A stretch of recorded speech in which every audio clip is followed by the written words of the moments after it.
Alu I fale, ia fiafi o sururu taitasi le se fulu e te aile wha. O le a e sila fia ai au wala e mawhai e ona e umia se fale motu le lumana ai, ma au wala e wha o ngā aile e kuiti o lau fale motu, e wha te wai se isi o fale, le polo kalame o le mbalu I fale, ia fiafi o sururu wa yaso taitasi, se fulu e te aile wha.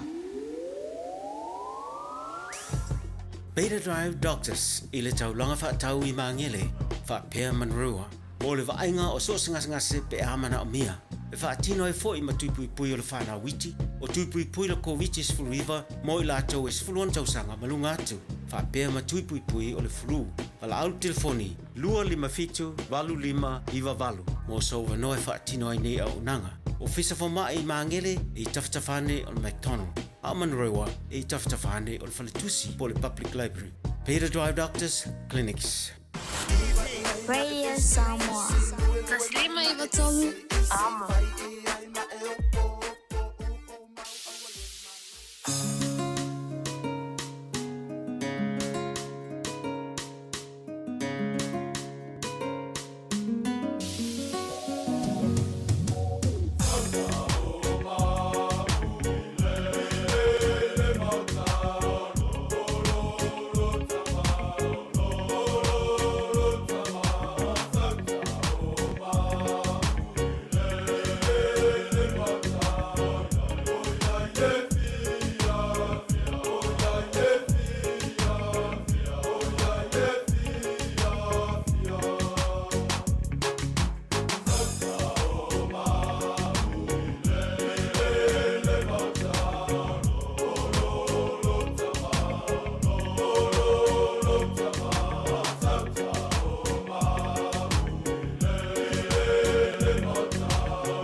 tau fono lo ie afu si o fale o tau patu wale ila lo tino ile namu ayo te usulava male fia tali ilangi ayo so manuia o tale ni lava mea e mai le atua o tale ni lava mea e mai le atua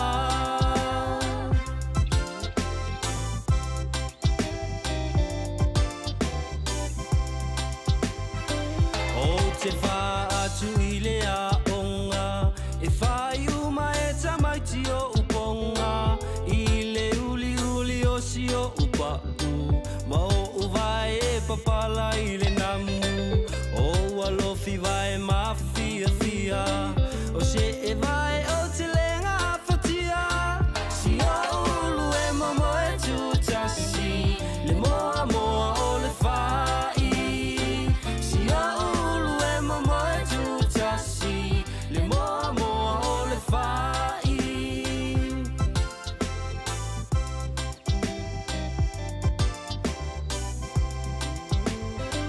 wale au tau mawhainga I se a o ngai a pia wai ula vai le kolisi masani le maumanga sasa le tonga whai o le sapelu lava o si a upeni Masia upea tau ato le ie la sao iuta e tu si ai o le lafo le ie la sao iuta e tu si ai o le lafo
tau le fetaui I le fufusi o si o fuae ai le ai oni o se vai si o miti a futau le ofi o sili ai ona oti si o miti a futau le ofi o sili ai ona oti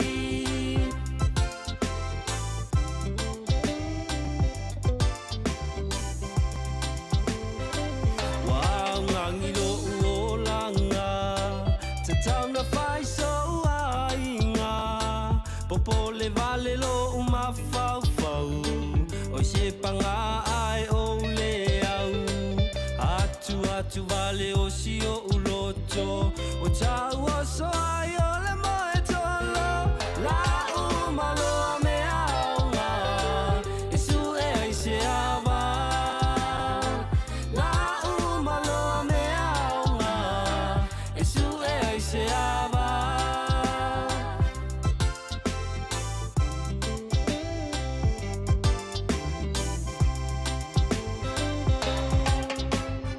Wana whai o na awina atu o le polokalame a le Aoauli ma Fofogamua o na o le lango malosi a le Galaxy Childcare. Vili mai loa le o lua tasi o valutolu, lua fitu, lua iwa fitu, e resitala ai lau walo. O te tala whantu I le rivainga o le Aoauli le paia la silasi o le tātou o turu. O lo maua mai pela tautua le siu fongo Samoa mai au kilani New Zealand Radio Samoa tasilima Eva tolu a mo. O le solua nei a solusu tasi o le masino ya wari lua afe lua lima. O lo va pele o na tātou whianga iai Ia mga wenga tutu ma whaiva lo filima. Ai pe ona wha tumu ai. Ia le usunga fono alo tātou malo I Samoa o lana usunga fono. Mo le teimi mo mua I le nei tau sanga. E langa teilea, o lana usunga fono e tau mawhai ai e fofolanga singa sea malo. Ia e pe o le sangwai. Ia mai le nā tau sanga o tuana ia. Se ia ulia mai. Ia le nei fo I tau sanga fo. Ia.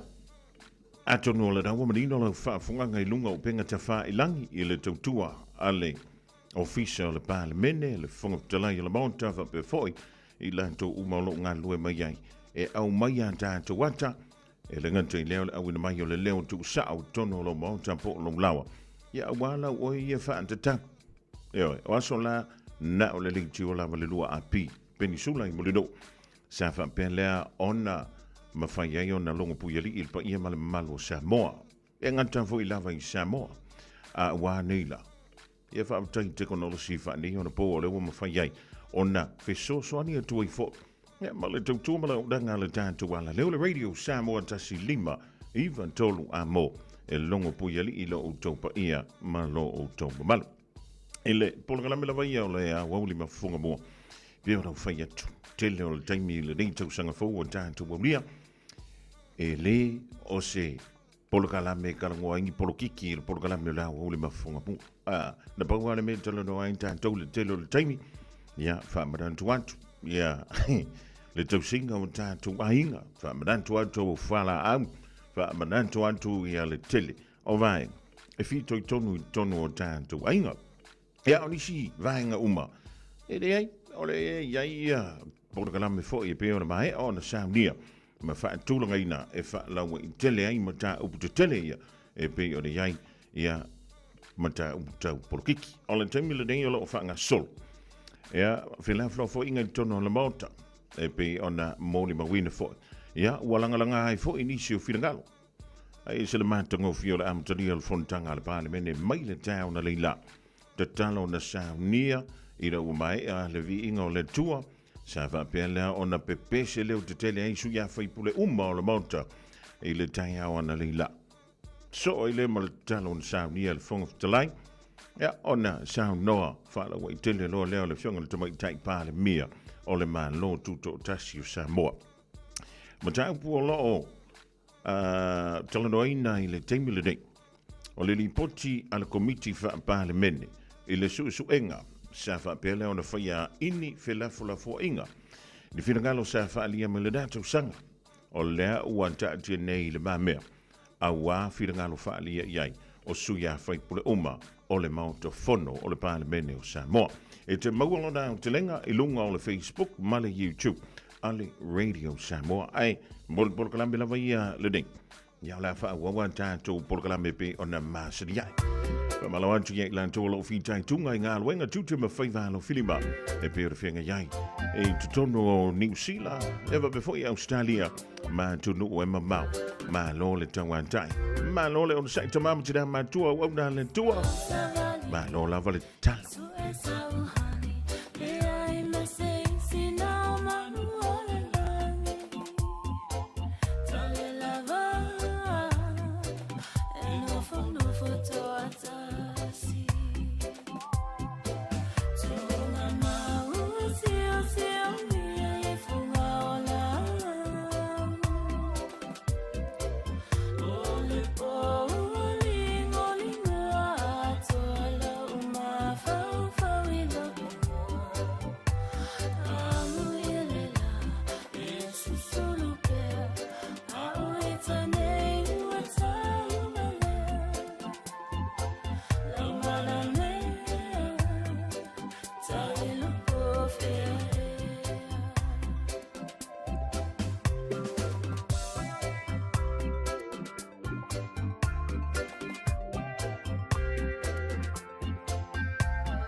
If you're going to divine go now, only tau fa to ai fo ye li sa wala manu lo to sam ya jan tung di au kilat.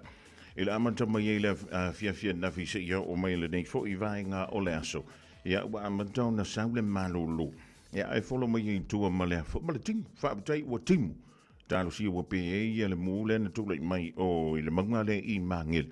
Ya wale mafai le fionga ya le pepe ona to ya lunga o sola I se mai ya mai le fainga o fe au mo na tute pe o na mas ya I fia nganga o le mo le tanto filo ingal di vai o le so le fionga dan o le pole o le tautu mala nanga ali ji mara ho se oros wala tai le tolu se fulu to sanga o lana tautu va talavantu ngal mana malo le fio le faiva ya no fu le tanga tai tute manga wenga amanta o le di fo I vai ya solon tolu o yan wan o le nganga la betasi o le nganga fa malo mal fa tai dato fo telvi inga ile le ni fo tula o tato o dia mai lo nanga le o afu lingo le tau o fo tulanga lo ile malulunga tulanga fo suia inga le tau le ne vai tau ia ile suia la vale lo fo le fang mai o ma ile nei fo tai au le o tato o dia mai le nei tula malo se fo mangia malo fo la wilo talainga se man alo ko tap mai lau motele ele pa ima malu Samoa mai soi tono fa fenga venga lungo la tele ia la to foi o lo fa pena ngalu lue ia la to si o tato ma tu lau mota pa talo fa tu tato nanga mal fa lalo malo la val fina ia te fa malo atu la tala se man o le tātou tau whai whamalo. La wale tasi malo le on sai malo le whamalosi. Ia o toi tui mai e tō tingi ma mo meo o fu mawhana whanari la sori le tuinga mali. Ia po le suinga vafe o le tau o le tō o tonu uanga. Wa ua wale fu whawhanga le tunu. E na upa sau mai le aso sa e o mai taimi le o te longo na hiu te malulu se o man. Pa te masalonga o kou ngapu ma ingi ngapu kukalango le malulu ma fuaina. Wo so foi kama ngi voi taimia.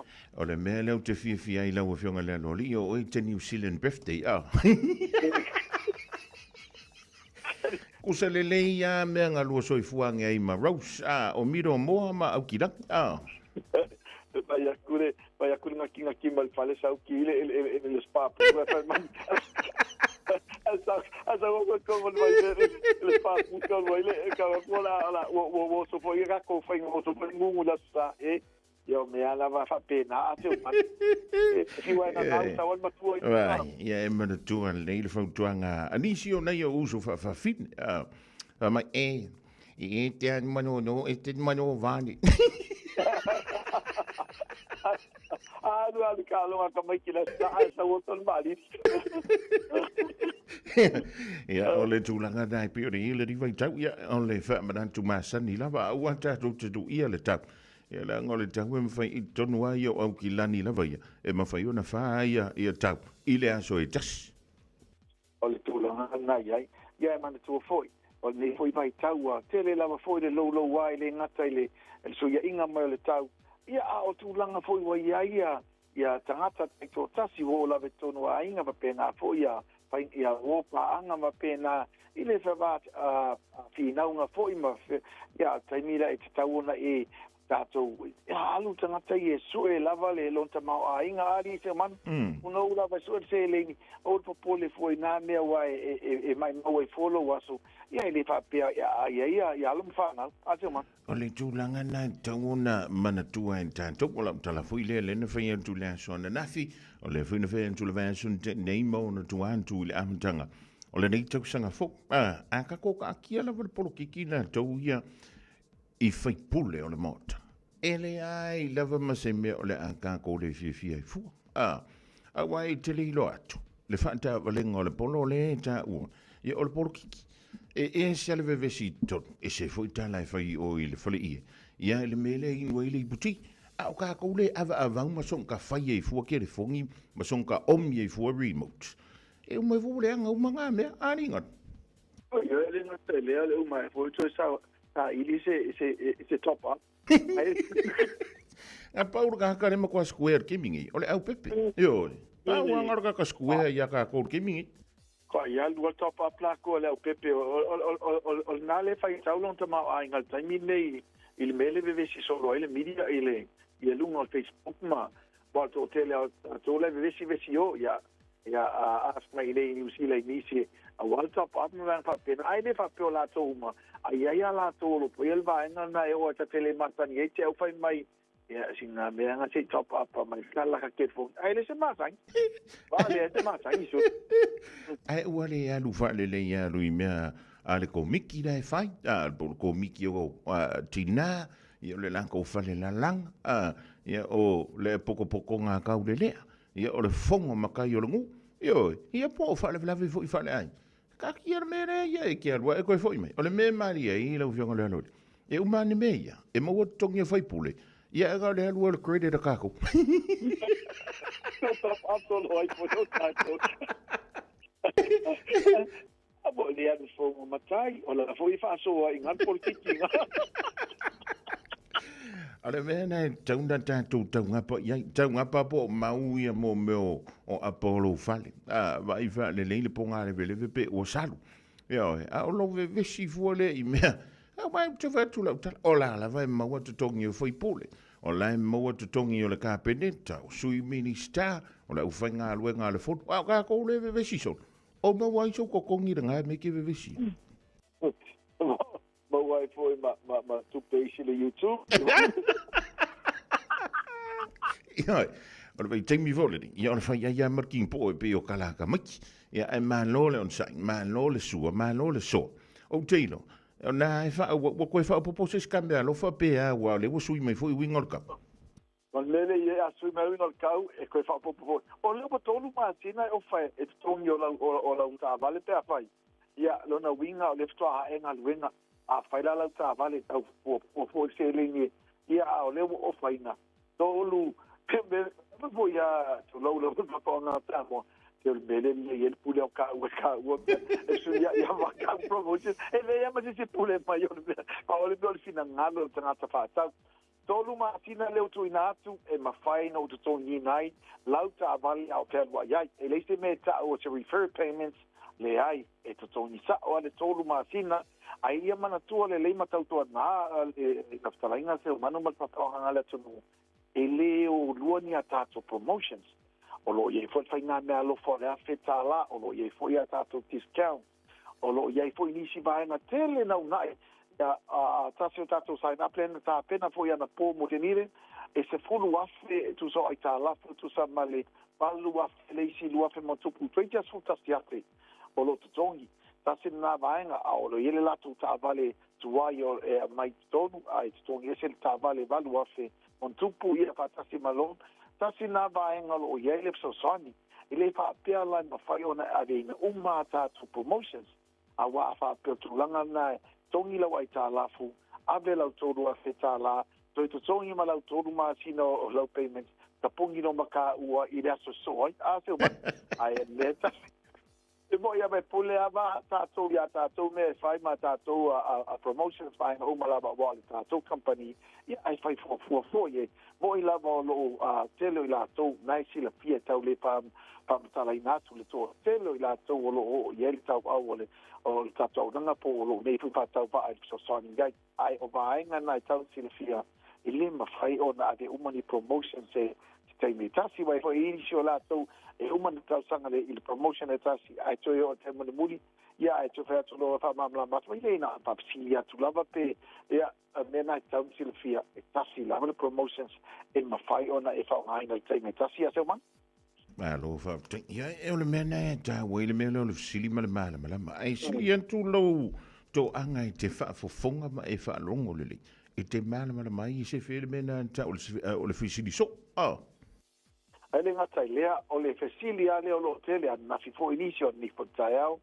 pa mole mole o te le fa taua ni ta vale tuai. No wingo fa upunga o le trade e trade mai lau ta vale pe so ia tu mala ta vale fo o lo fa ta wina i lalo le o yainga i ta tauna approve lau ta sanga pe fa ta wina lau ta vale. Le si vaenga ia manino lei to tele lava la to lo bala mai pa pe mai se longa lava na tangata fa tau mai ta vale ia o e faina italiana le ai e ri fa pito manu i se tasi so se si lava e ma faina italiana la ta vale to why trading o fe na fa ta wai pe le umana toni tala noa mai pe o to tele lava ta vale lo anga mai o ta vale ele umana to tongi le tele na tele ai tupe e alua ngai tua mai na fa pena tasi fo yo ta vale o taimine lo fatalina ia tausanga mo tali mai lusu lima fe lo o lunga pikiapu a lo to fata winner pikiapu o le lua fe maletolu le tato pikiapu o le full rangers po le tato vale le na lo su yel vale stasio tamali ia vainga e tau silafia pe te lele tu pe lo lunga lo vale e ia i lava awala fai na fai ai fa mo vainga uma i lunga lo profile o le financial profile tu pe maua tu pe fa ina lo bank statement ai mai se le tala anga le swafa o le vainga po pe e te tau na te fiaina ia e fo ina le tato interest e le iste wina e te lelo tongi lua pe le vaiaso ai wa matuai fai tonu lava tongi ai talaf e le po se winga o tu lava le va se lau le rating o lo credit ia pole tu lava il score o credit ia mai le tatu pe ia o lai te benefiti to se lau i le vaiaso pe fa se lau vaiaso lo na winga e le talia ina le tatu tausanga ia i mai le tatu officer nei ma fa lo se man Malo fa taia no manino le na tulanga foi le mai tau mai ma le fa funga nga foi ala tatu tuno le nei foi ia le mala malama o isi foi temi tinga na mala malama ele fia mala malama I se fel tatu temi wa fa le palang yeah my time is my precious Sa Samoa, my time is my bread. So o le tato mala malama ya matanga lon sai ai tu sa welo tu ai mo na skasele ale o mana fai da agreement il me la pina ngaloi e tong yuma lava na loans me pena tu na ma oe e fa fai mo fie le tato madwenga ai ese me te pina ngaloi o e talando sa o lava ia malitelo tausanga lewa pena ta o le tabainga se humanu lewa sa balia le luso lima tausanga o tatua pe mo oe o le tele lava o whaptalanga o tūlanga pēnā whea veai e le pūlea le tātou company ma le tātou aunanga e ai ana le pūlea le mawhai ona whai anga malimana ia tātou whai unga e soani ai mo le paia ma le mamalu o Samoa ai le whai whono o whai ese whai unga e au noa ma le tau mate e le lei pēa o na whai loa mai po pēo ilo kina ngalo ina ia mawhai no soani mo oia wa o le tātou manula ti lava mai le amatanga ki mana o le tali lava o le yoe Malo whaptai a tono le nawa a toa tino le tamal ni vai ngō le awau. Ia o te lo fo manino le matola vai le tāpo inga malo siu tātou tado. Ia a misi le vai la tō leanga i antu e sa ili eni tā vale mani sa i le tau au a tau tua. Ia male au nanga foi. Ia e pe ona whailo atu. Ia o tu lata i le tolu sfu tau sang. Pe o le tau tua i nai Samoa nei au kilani nei tau i sisi vanga tāua. Fia wha marantu lau whianga le aloli.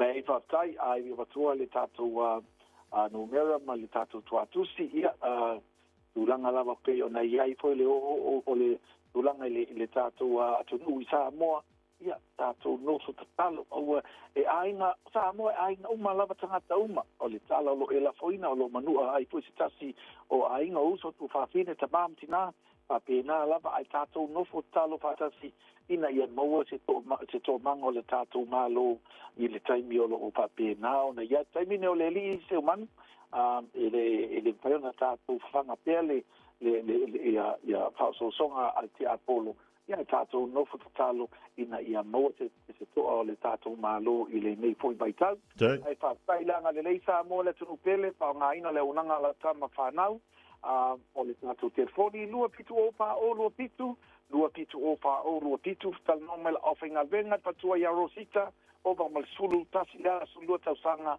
o tautua mo oi le tamaitai nere lima o le pulenga o le tātou finance ia pa pena fo ia ofenga venga tātou telefoni na o le o balselau chimana numero tasi o balselau pa ono lua tasi o tātou nutua oi so tai mai monis talanga ia pete sumo maliu mai i le lua balu Atkinson Avenue i ne yoto pasanga tonu lava le Pampensini al Ted Lacey tu awala ma Burger King i le tunu manu o Princess Street Atkinson Avenue i na le moli le mangfale na alo ye na le tato unanga po le unanga la tama whanau le chimana o le tali lava le yoi whatai atu i lau talaina se manu ma le tata unanga le radio Samoa malo lava le tautua tunu malo foi le longpui ali foi le tunu i meolo tupu la langia ma sfosio tatu malo ai mo taimine fa soi foi ia soi fu ma ia manuia le fianga la loli le li pula le tautua la unanga le jimra hu se oros pio nei fa fonga jisa i le iso sa i le amutanga ole nei foi tausanga to e fitu minuta tale tasi au tu tala i vai whanua mai a se yuli malau leifi 24 hours a day, 7 days a week. Radio Samoa streaming live on www.radiosamoa.co.nz.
tali pupuli atu i tangata le papine ai alu pai lau pala Tafia ai e ise vai salo Tafia inu e ise sua pa O le papine lea waka sola sola tai Wama ai ua o tino mai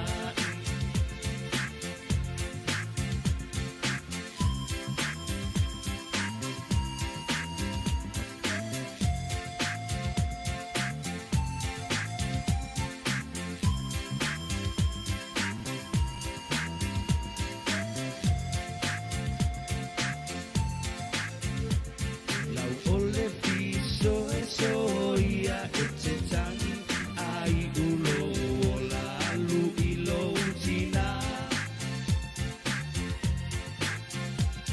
Momoli o alo fai lo u ainga Ua mali e lo ulo toi lau tau singa Tafia ai e ise mai salo Tafia inu e ise sua pai O le papine lea waka sola sola tai Wama ai ua o tino mai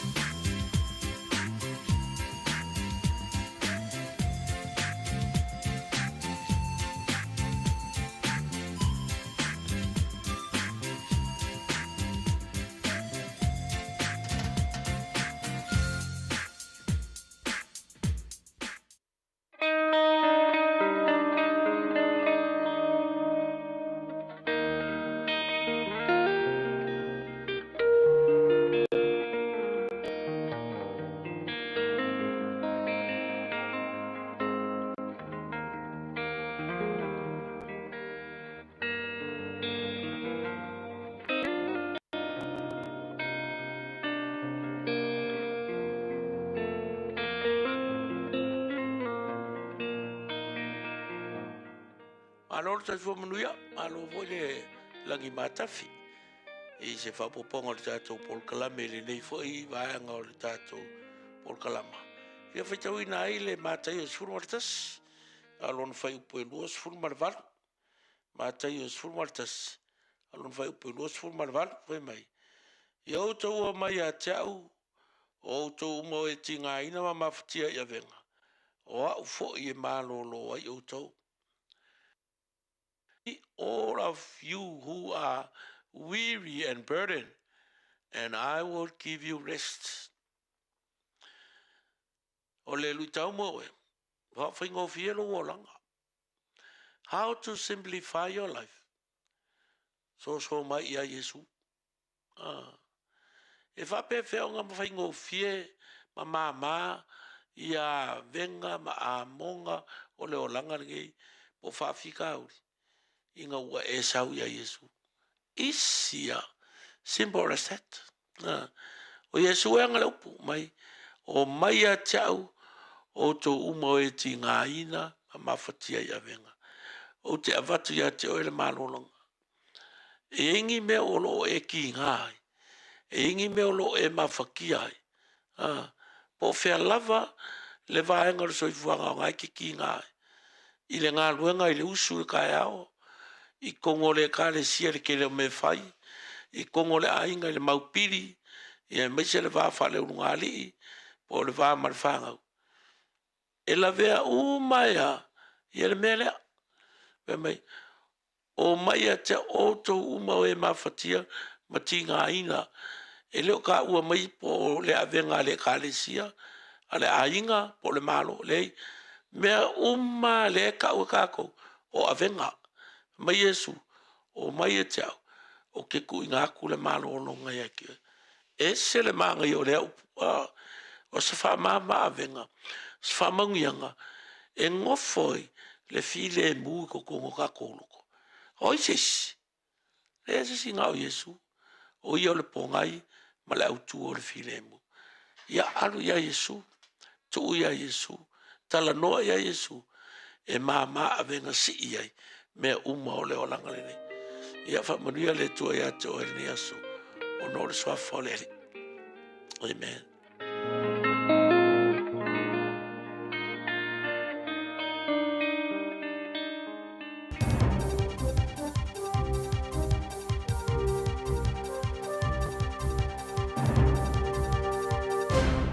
Malol tau tua Fofogamua whaatara whātu tapo inga le tunu, ni nei fwy vaeng o telefon molo whafonga mai tala tumua.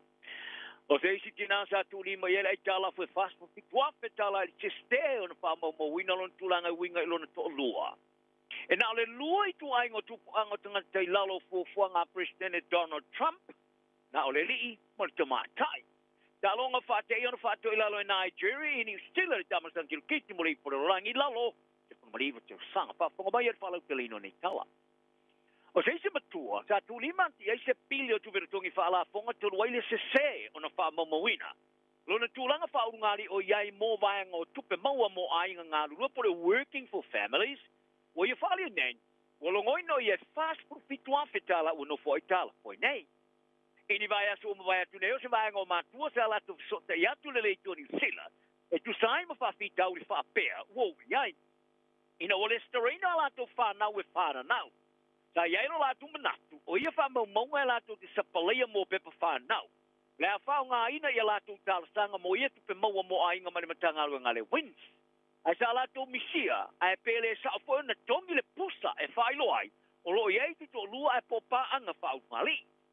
O se tasio tina e to lua le whanau e lo mana e whailo le ngoa.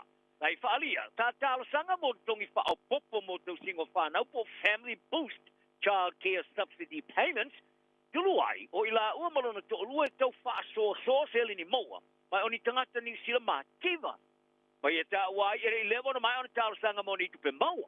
Ai maua atu telefoni mai si tamata e whainga luenga le matanga luenga o la fonga pole IRD, e loi ai. E tasi le vai aso o tuina atu e tu o tuai aso, tā amtaile la maftanga whau ngalin.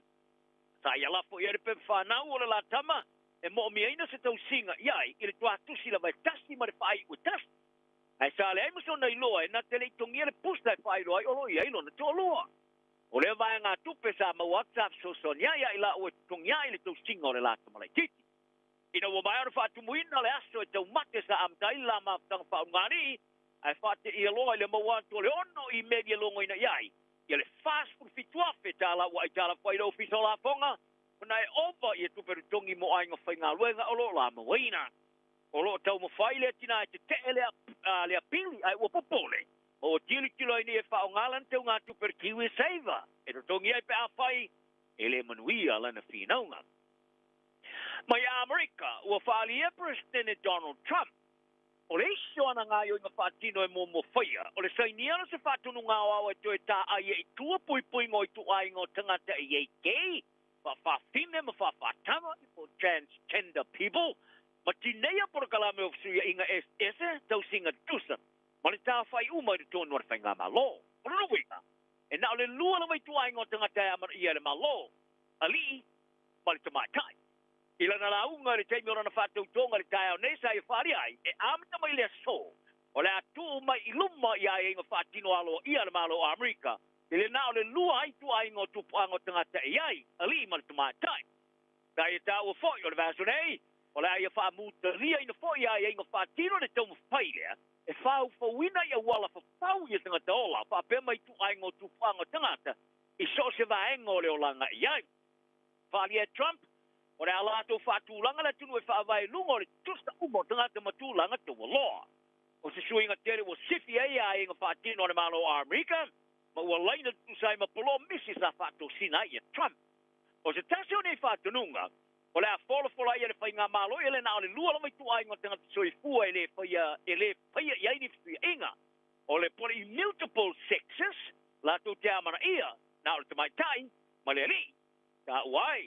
O le whamari nonga o i a tupuanga i whaavaile i lungo tangata sa whanana o mai swalla po sperm, ai po eggs, na i loko o masone, chromosome. O se tawa e tai kiwi o lo tau whaola ni whale mai Queensland i Australia e se whala wala vista tutu e lea whis tangata i lona lama whale. O Destiny Otten Rakuraku e tau su whatau zanga, o lo i ei pese tūranga tinga ina tele whale mai o le Royal Brisbane and Women's Hospital, Ina mai ai ole os fa inga pe no lipu tia yero pengo tala ale news.com.au. Ta longo yero na tina ile lo minga le Courier Mail. Ona na tamalo ia se tulanga fa inga ta tele. E pe na tua ia o oton rakuraku mai au kilo ni nei. Ta fa ese pe upo inga ma te malo ilo na lava fale Kingston.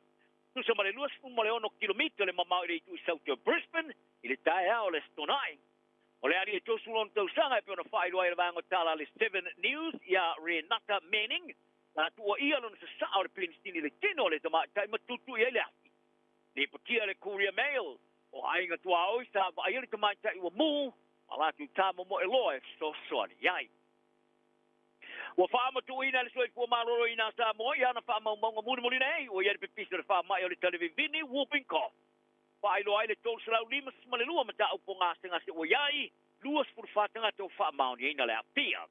O le fama mo mo vai kai me amata ia se te marua fe maru fa e o mai la suru a se furua o ia worry o le nei to sanga. Fa ia le mata nga wenga o mata upo tanga to fama ni le apia.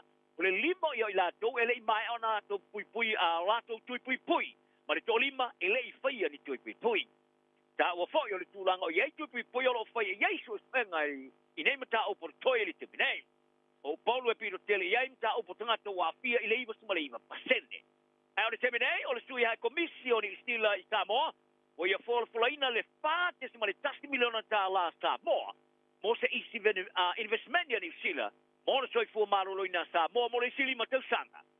Pari e la vea Ioane, ena te talo si o le fatu penga, wala a tele se fale lengo tau tuo, tau singa au tuo soi fu marolo ina mo mia, i sa boa. O le fatu penga o se vaenga o le poro kalame le long-term placement program, tau roi amateina le rua fema le ruspulu, i le longo lango ale matanga luenga o soi fu marolo ina, le komisio le tau tua, te whainga luenga le malo, mane matanga luenga mata opo le vai fafo, o fe fatu wa inga. Wa fari el presidente le kale sia berutisia fiti marotuma. On iso fai fe au mati a kono le kale sia. Wa avea matinga te polonga i le te paa male kava, ia pole aba. Le potia le lominga le Fiji Sun ne va pea. O tapa ina Reverend se misi duranga vou, ia ila to e tau fia le ulu, te paa matau tau fia le tau mawhaino le aba. Ali e Reverend se misi, e mo mia le kale sia ona te imua ma avea mawhateinga. Ma le toi fuata ingo i la tō tāua tele pe a whaia mana na o e whaolola le ka le tia. Ma e tāua ai le telo ni whata singa wha evangalia e whaia e po e vai ai wha whi tau ni lau tele e au fi ai sori ngā tu la pono ma le whaonga ino whala au whasta ina. Na alonga. Sa stafwa i lau kiukita tamata i New Zealand lalos ma lima tau sanga stasio au vai Nigeria. Ina na whaia ina lona lua ni tāmara sanga moripo le rolangi mo tālonga kiukiti wha vau malo mo le tai luas fu ova i Malaysia. E lua ai sa fai ina le kiwi se talonga sa fai mana apia le timu. E pena fai titia i lalo ile nao se fulma le tonu ova i Sarawak i le asona nafu. O le talonga mo mua Nigeria ma sa moa i le lato pulu sa le fa ua wino no le timu. E pena sa afia i le lato manu malo mo mua le fato i le loina leo ni sila. O le fai ina ni sila se fate inga pe a fuati ai. O le sui a wai leo ato o toa tunu e le leiri kirikiti e pena oko meki ai. Ona qualify mo le tamarsanga. Ia Nigeria, ta sao atu to wala tu tamarsanga, va qualify fai tu langi. O sao fai nei New Zealand il ta elo la tu pursi i le mai ai fai ina lona lua, ila na fai ina mo mo ia Africa Saute. E tu mau lava na Australia e pito ilunga po le super set. Pe a fai la tu te fato ilo lina sta mo ila la ta longa. O Samoa, ta fai ina ia Africa Saute ila la ta longa ila la tu pulu. Ai le moto Ferrari in New Caledonia la tani malo di tamro sta kirkiti mo te luas over mo ipo atu no fa por the Four Nations Cup T20. Ile so tanga mar komiki awa or kirkiti New Caledonia ya mati. Pari kirkiti New Caledonia o le talonga a por le tamsanga o fa tanga ina le komiti o kirkiti fa va malo por International Cricket Committee ICC. Ma se tamsanga o la fa tanga ina no fa tulungana in tongi o la fo inai. O au mea tunu o le atau vai i le tamarastanga e au pia au mai piti, Farani, Vanuatu, Samoa. O le au Farani o le apipiria mai tamata alo lava i loto i fale o New Caledonia. O le tamata alo i nei tua rau kapia le Mara Pasifika in Area 4 mai. O le iputia nelo na misia a toa o le tamarastanga supra kapilu a te mara rufuru lima. Pali el pulenga rau kapia 4 mai. O se tase o la tu tamasa tu maulelele o le ta alo nua marufufa. O le mfaine o le ta alo o no se malua. Le te mata alo sa fais ka tonga tu fa le ia le afia ngolo na tuli vai sa afia a ta alo mor kalapo Hawke's Bay le ta sanga o ka pifa alo tu fale o fai tu malo le a ni sila o le tau sanga o fai ai la ka pia pita le pigeon draw le ta alo ne mala o fa mau tu i California America ale rugby FC Los Angeles il ta sanga le Major League Rugby di America o le ta alo ngai fai alo toka i fiti le so proilo le Vaspol o se vai ngol atu sa uninga mo le ta sanga tu para ka pipa stika na fa dia il pule ao le Fijian draw Baden Stevenson Wala tu fa fia ina a vema se ua o tu para ka pipa stika tari malo i se au mai le ta sanga le MLR i America o le vise silo su para ka pipa stika i a check Messi o i falia o fa fia ina le ta sanga i le Manoa e fa vai so tanga malo si o le ta sanga i America o fa la ulo ai kalaputa alo mawa e pe o le Fijian draw i au mata mata fo o le whaasalonga mua le tamarasanga qualify mo le tamarasanga sokari o le Oceania o le awhai le kuki mai le sovanu o le sufara masnufo o February whaali le soka le Oceania o awe tolu o le Royal Puma FC mai America Samoa le Vaipuna SC mai Samoa ma le tupapa Marae Renga FC o le kuki o le ata alo mo le tolu aso o le awe manu malo le qualify mo le tamarasanga li le Oceania o le luafi ma le rima le awhai le tulamona mai le asu tos lo makio o le asu malelu o Aprilia o le soka au kilani o vea ma champini i le terminei tala nau ne yaso to opia mali e pea le tapo inga le tunu stoi wea 24 hours a day, 7 days a week. Radio Samoa streaming live on www.radiosamoa.co.nz.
Se whakamali e nao sai hani ma whengai wa e malo le seunga. Ina ua se fulu ma le walu miru te wate e nei lein Julai tasi. O le nasa whaafonga antu le pa ia ma le malu le turu. I se whapoponga o tala i vai whanua e pengi o na tapareina ma whonga antu le sunga. Ia se yuli umlau leifi a wala. Vale longo puyeli o lo tau pa ia. Ia ma lo o tau malu. A whaina e misia ona o lesa e ta pua ia le alo whaiva. Ia o tupu man te mali o sui a whai pula o le mau te whono o le Parlemene o Samoa. I le malai o le whautunga tangi i mulinu. I le tai au ana le lasa i o lia mai se teimi ele i mawatu. Ia ma lo le ta pua. Ma lo fo i le te talo. A wā se file mu. Molo tātu o tunu. Ia lau mai. Le fono tanga mua. E pe ona sa amatalia le le tatalo, fai wina le tatalo. Ia pe luka arakai. Se makuai le o. A le ma sangi voi lalka ngakai upu fai, ma upu lafu tono al mauta fon. E vave anga oso ilunga loka koko mawaru. E alu wantu ai fo ilunga ma le fua loka suka. Le anga e ese a upu e fai a tātou i tui. E ese fo i upu. E lafo i tutonu yo. Ia po fea ma fea e anga i ele suanga le vantele. Ia e fale la voi le whilunga lo le tu. O le tulanga le na. Ia vaila ia. O laua umana whaile mai lutai a ona le la e sui a whai pule o le mota. Ia le whaanga nei le la tau. Vai vevela o le Aoauli. A le whasidina. O whaila sau lanchi langi au. O manku au wala. Ioi. O ko kongi lau behind nga e vevesi e le vai asonke ngi esu e ise kupe ko kongi e lau behind. Ioi. Ia wa o mehanga e uma me ia ka ke ngau ngau ia. A o la lava e ta titia mai mea. Fa le aso. Oa ia mea fa le aso li Fofogamua. Mua. O le tau o le fale o lo tātou no fuai. Pe fale mautotongi, pe fale motu. E totongi a le tupe.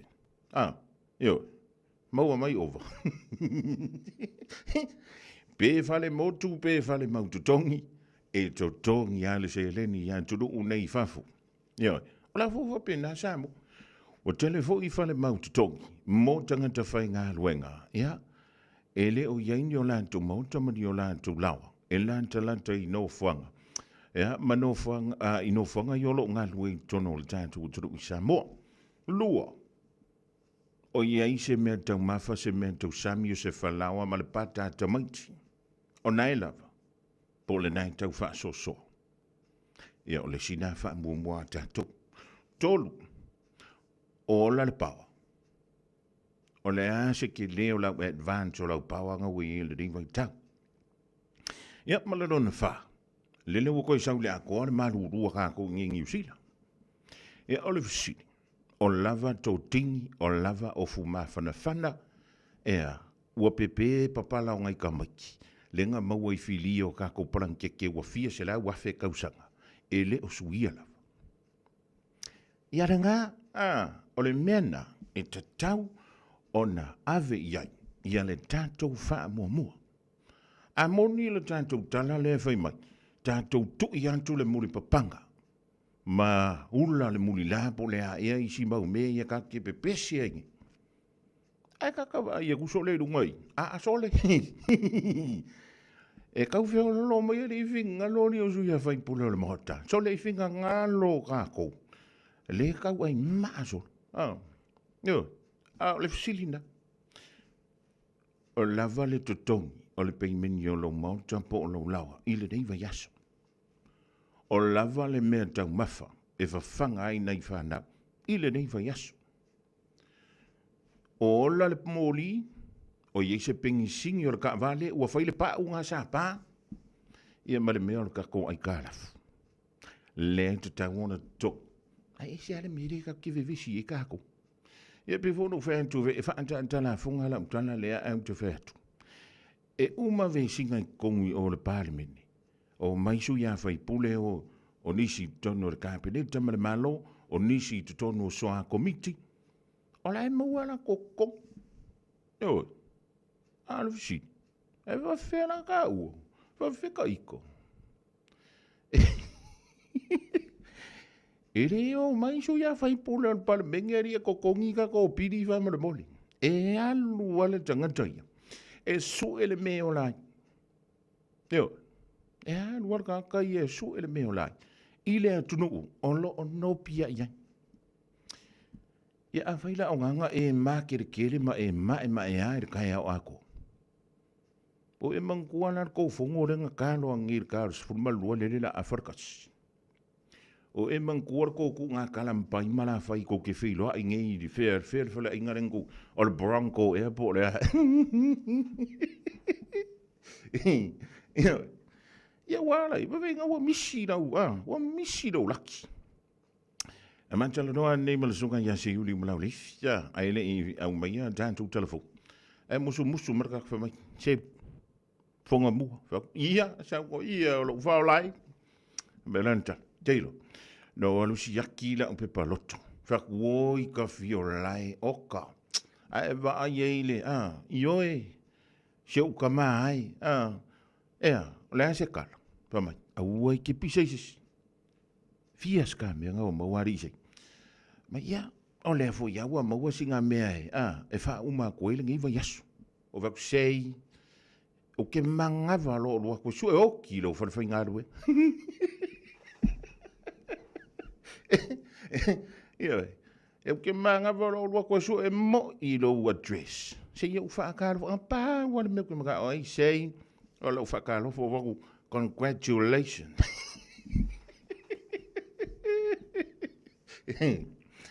io se o le meanga ka un ka ko fa a fa o le fa mai e fusia tanto I le fusi o le alofa e fa pe I falling o le na fusi e fa pe I falling o le fusi o le alofa. O le fefuli tua ai falling o le fusi o le alofa. O le tui ai. Io, e wa pe ngā le wing o le me. O le ka ko ke pepesi. O le fokua lua aso. Talu mai le aso san tanto wo I le lotu po le asto. Nai po le alava le tampo inga ne anga I ntuia. O le ala kalonga wha nga whai kongo le wharsa. O le ala matu o le launga. Na e whai mai ei le ali e sa o lava oi. A o le ala ka saunginga le sa whaia ngafi anga po, maanga le la kai au e o maringi vaenga le au. E reo au se wha masino. Mai o te le au fo I se tu. Na pauala ngā ruenga, o le wha amarantu atu, tu uina atu. Ai whaila vai oi ala pule whaitalia. Pea ngai I se sifo, a ngai I se sai tonga po o mātu. Ai au aine ngalo ia I tato. Le mafu anga ngā lengu o Samoa, le mawhanga o Samoa, le au le lei o Samoa. Ioi, oka. E whaila au tala, au tele I sau I nei niusil, ke le I fia sau se niusil. Ioi, au ke whakua makua le lava, I aloko koko. Ai whakua lau kala. E ka ke fia mai ai le asa e ka waile, si asa le ka fia. Mau ka whakadikadi kingi ka mawui e leo aku I fofongei. Ka mai aku ngi usina. Ia ka mai o mai auskari. Ai ke loka ka piko siringa o alofa wha periperi. O leo vai ngai o mai kukuila. O mai Amerika Samoa. O mai Hawaii. O mai Amerika. Ki lau mea ringa o fia al vanga. Langa wa koi kiki atu report ka warkara Amerika. Ioi. Ore mea langa ka koe kaunga whai kai mingi. Vai. Ka ngoe lama ka ko au malanga ia ko e mai shela. Leo malanga ia ko mai. Vai. Leo ko lai mai ia. Le President Fo. O le walu longa whaalu. Le President Fo o le malo tele Amerika. E le whamela alu e sui le ngō le Gulf of Mexico. Ioi. Le lola pe o le a whaingo. O le Gulf of Trump. Ia. E siang karangoa mo fui Trump ia wai kire anga kupe ko e whairanga vale. Aru karangoa aku leo au makuale e ase vale. Ia. Tato wantu no oi. Ia mai maunga te tele si ia oi maunga ti. Ma lo le o sai. Ma lo le te talo. A whina e te talo ana po. Ia maua le file e mu o sa mo I leso. Wa tali la au talo sang. Pena e te talo ia ve vesi leso. Wa tali la au talo sang. Ia ka, le whingo o fia o sia kako makau. Ale mele kau ke vesi vale solo. Ia la. Le no po na kau sami. Ia looking for mo ma fo le ma kango imagine. Ia imagine. Pona le lancha. Asu ia fai pule o le mauta. Ola fai ngi vai ngo lawo. Ia le no po na kau sami ia singa size 2. Singa umukalo. Ia kuwa ko ima singa ula. Ia o mai sime singa ofulimu. Ia mangai palolo. Ale ane mea o eri Fofogamua le kausa. Ia ngani, beba. O le anga kausa mi mai ar fong wai le kaya. O le awa koe, o umang koe whaakumu mai fo. E le winga o lauka. Kako wongo sa. Si o mei kako mai. O mei kako whiwhi me whakas. A e le whiwhia mai ika. Ia mai lo le whiwhia mara wika. O mora wika. Mai. Wai o kau aungi. E le I whaia inga se tako. Wairo. E le I whaia inga I runga malai se tako. Nga pā wale mea o kuri o kau whareko. Ia mo o anko fui. Ua kau sa sapa la kiki. O kau aungi. E le I whaia inga se tako.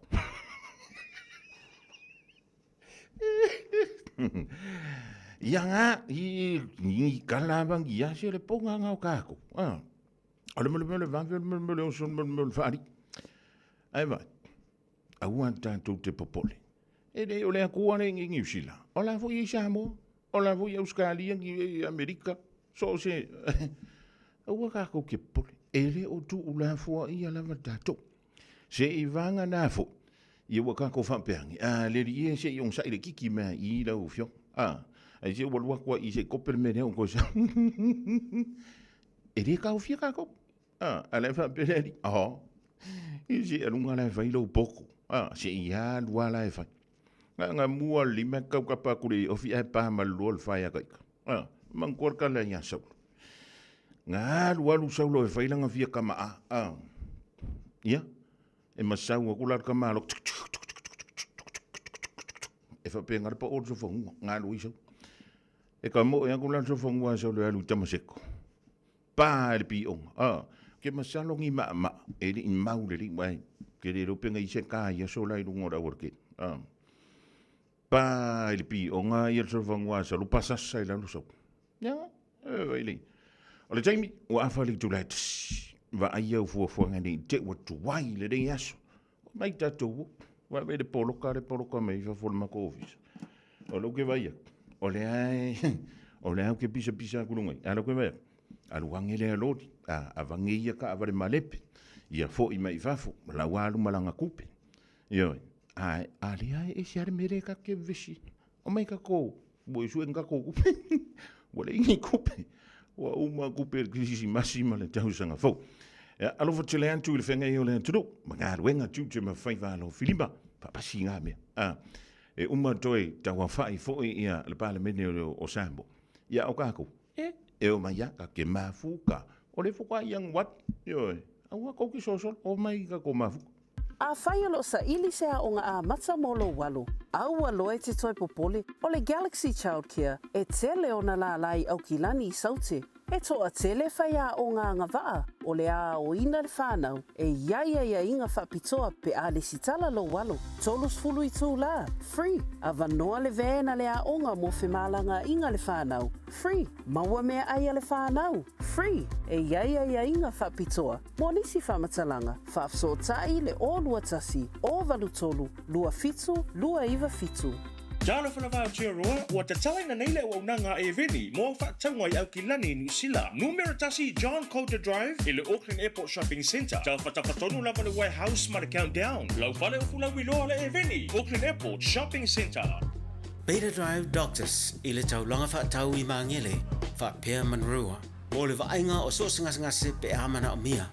E fa tino e fo I matupui pui o le whana witi. O tupui pui le COVID is full river. Mo I lato is full on tausanga malunga atu. Fa pea matupui pui o le flu. Wala au telefoni. Lua lima fitu, walu lima, iwa walu. Mo so wanoe fa tino ai nei au nanga. O fisa fo mai mangele I taftafane o le McDonald. Amanrewa I taftafane o le Faletusi po le Public Library. Beta Drive Doctors Clinics.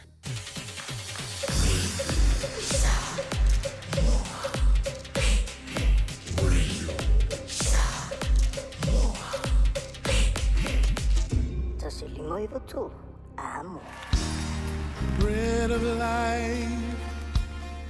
sent down from glory. Many things you were on earth, a holy king, a carpenter, but you are the living word. Say it now. Come on.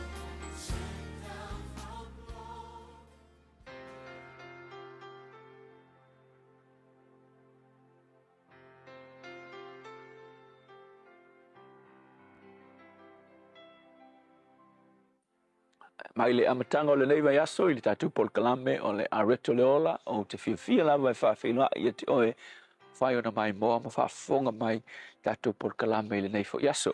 O le tusi mātai o lima wha upe tōt si full fitu e whapea.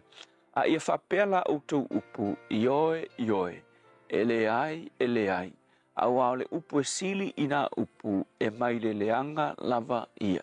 A le upu mo o le aso le nei, sa vali i au upu. Keep what you say.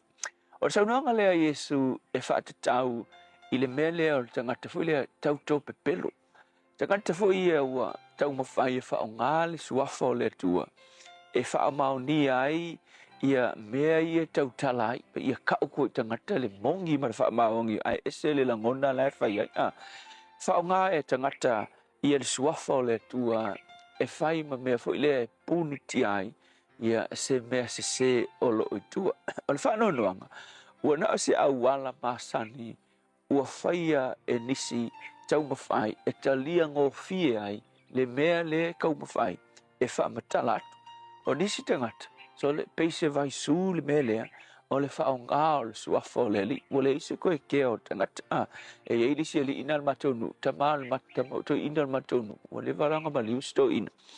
E la kuso e matu fale al tele u tenga tu masangi langa upulea e kala ngolo mala tu inga ke ki falongo ku fa bea o tu ro le ngolo ta mai so fe mai ke lo e kulo menge lu mole ku al mele ku fa ya ku ya fa makala a va pe o le menge ai lu mole tu ali kulo al vingo le upule le vingo mai a menge lu mole tu akilo a ole pelo kan le sivio pelo e pise vai su ia ke ia ka menge i mole so e tele foi la kan ka fa penga e ke loa il tusi foi le tu la fono e so te luas furulo ia kasi le va ngol tu la fono e fa sa ele tu o le anga sala i mole tu le fa nga se le tangata o le suafa o le tu a wa foi la o le suafa o le tu o le suafa pa ia e le te tau o nga fa nga inga se tasi pe te tau o na tau mamaina le tangata ia lona tūlanga mamalu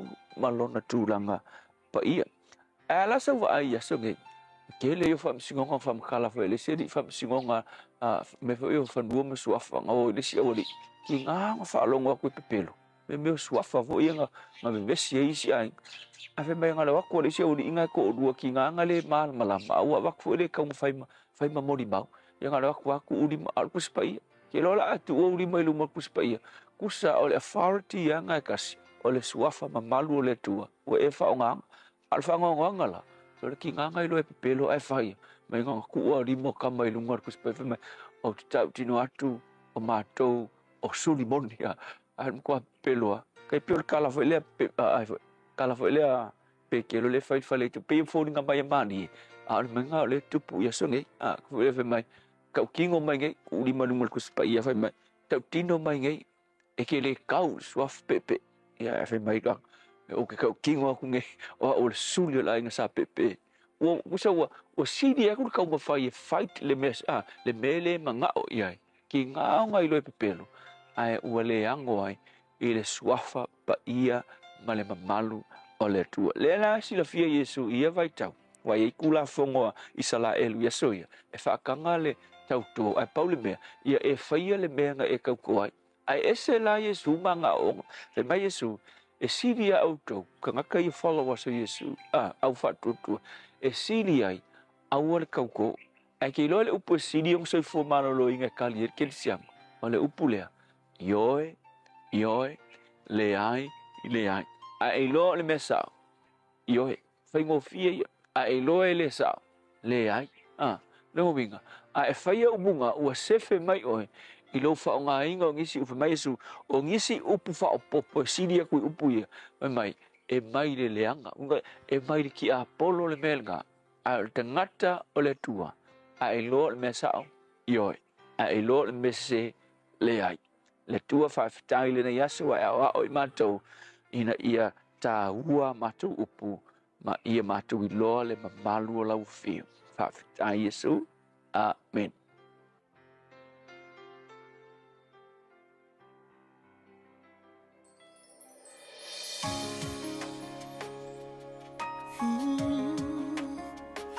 Esililo matai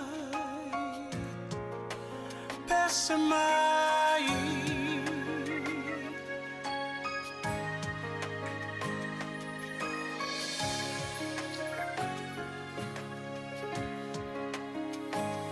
matango fie o ele ali la ei o ile mama vi ia o ele tupu vi ia o ele tupu fusia ile malama le poni sa ua sola ngate le siu fofonga ngate le siu fofonga e ofo ngia oe pese mai e ofo ngia oe e ilo mai e ofo ngia oe lo matai ele mavai oia e tu maufa avava mai le amatanga e oile ngata anga le atua toluta si pa ia tamale alo le ngaka leona mata utia le mamwena fasia e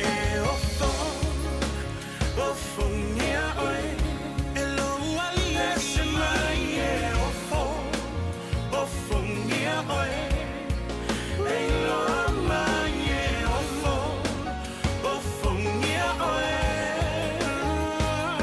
lok matai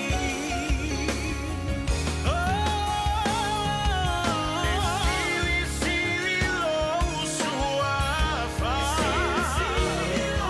matawi ai vinga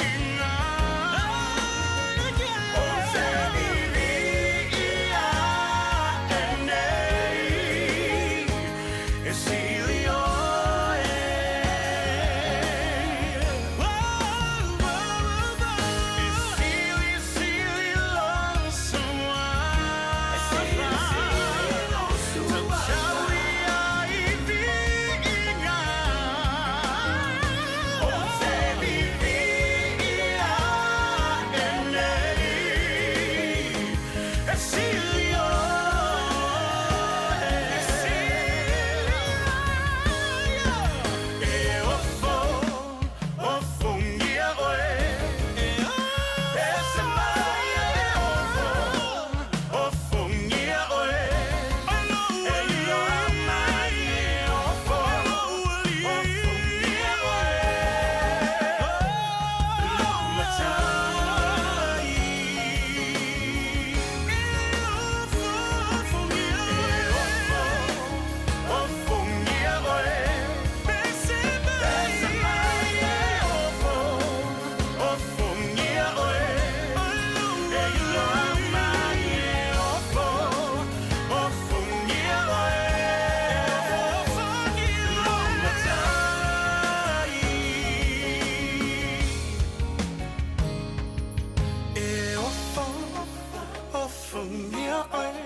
ofo ngia oe e lo mai e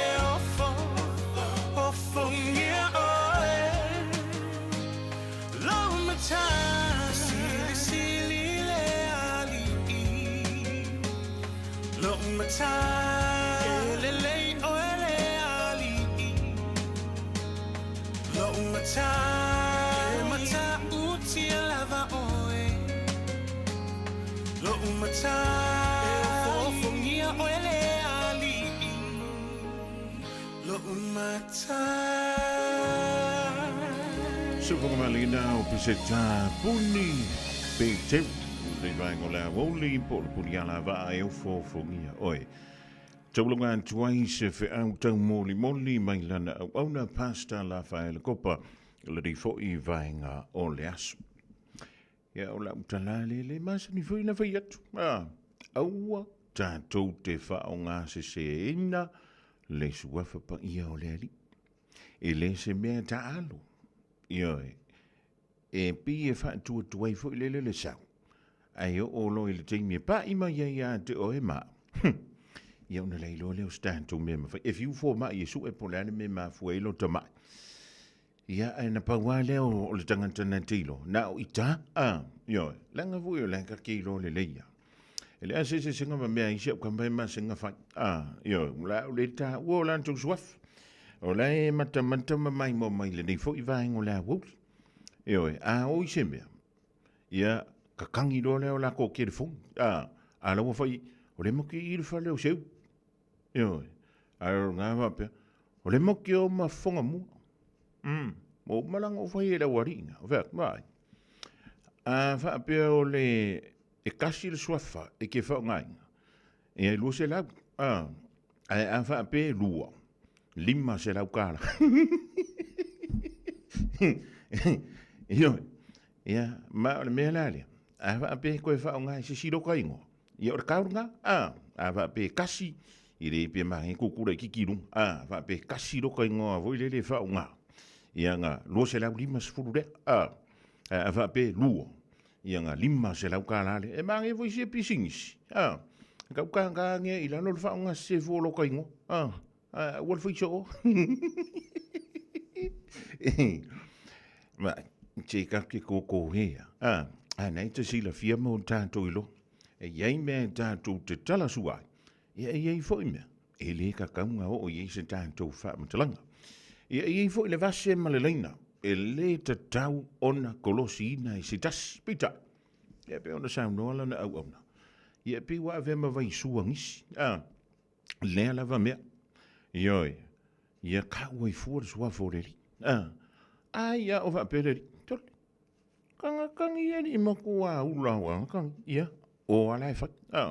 E pe folo kana ling fa ku ya sau yo a lua sau no fa pe sau no lai sa o ranga me lai fa nga pa ka ku le no fa pe ma so o I le se la kai ya wa ina li u ngai le li o sau e a ve mana me fa nga wenga e a ve mana au auna e tala ina lona filngano ai te silofia e le ai se taimi fa ta pula o lo fa pe mai ai ia na folanga mana up o lo tono le tusi mea e yele ke mi fa sa ai o nga ko ko fo ia ele ai so o mal vai ke mi o mosi ia le fu la ko va ko fu ia mus sko I ngai mai ma we pe nga o le ngu folo ia e pangale ia ki nga inga alu I lunga le maunga sau I lado alu I lunga le maunga sau I lado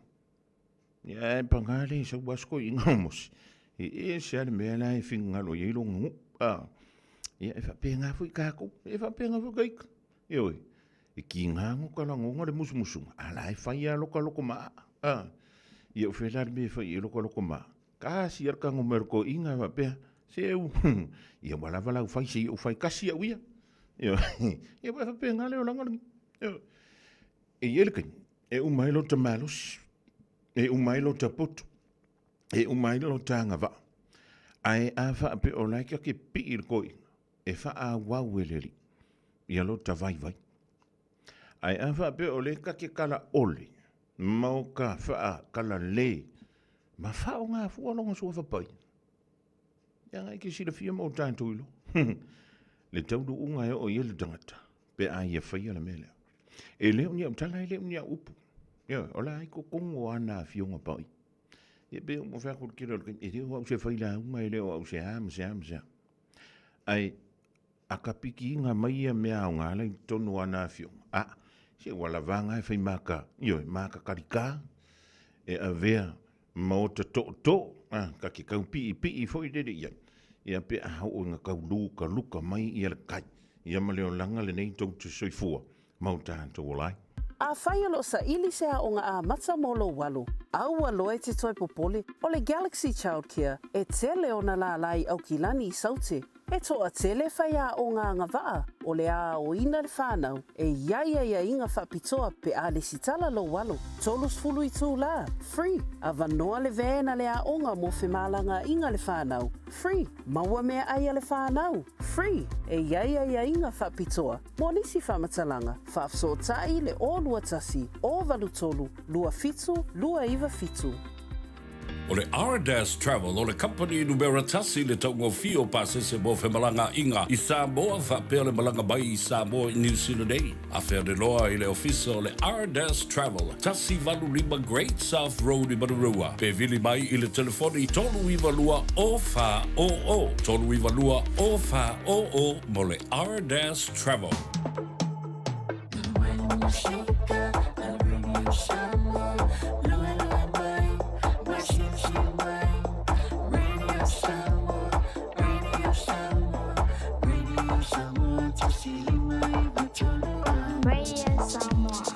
Lewa joy se fulu minuto ntala le tula e lua ya ta fulu lua to e wada tu tala e pe wada tu le tula tasi maya se yuli mla le fio ni sine o tanto fa silanga ya mai no ma fio anga o fa la putonga mi si fo o ma futanga ai ngolo fu le o le fa i ngolo le va yaso ia o le va yaso fo po le ma sine fo pe tanto o lia i lona lofa ma lona le ma no le on sai e malo foi le tau anta il pa ia la silasi o le tātou tru o le wha silasilanga momo e peila vana masri ai an tātou tusi nei lua e lua se o lanta io e leanga i arva inga le ka ke va ia kui o se o mai le si va yaso o mai le si va factory o fela la o inga kusi mai se ke sila fia le ia se o me ia io e ava ko fa ko mo ila fa ka kusi ma fa pe fua i pe runga inga au la va le fa ngai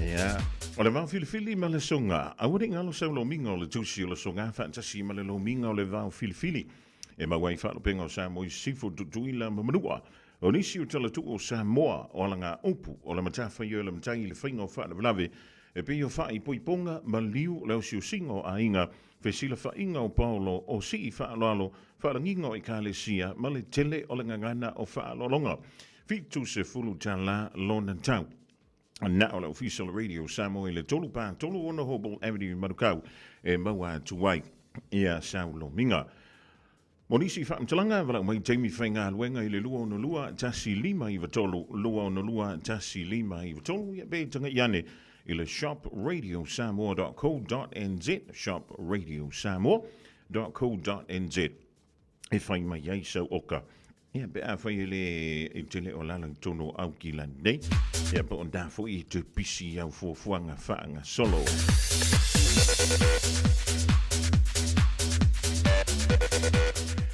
o le isi whaasilanga mai lea fia anga o motaa. O le anta o ia le fiso mauna lau iau pa ia sausaungata Samoa. O le nei whaasisilanga e whaasino tonu i le mafutanga alo matama whanau o motaa i au kila nei. Ia e whaapea foi i andi o mātou Paulo maululunga mātou te manua i so se tafa o le kelope tulau lava.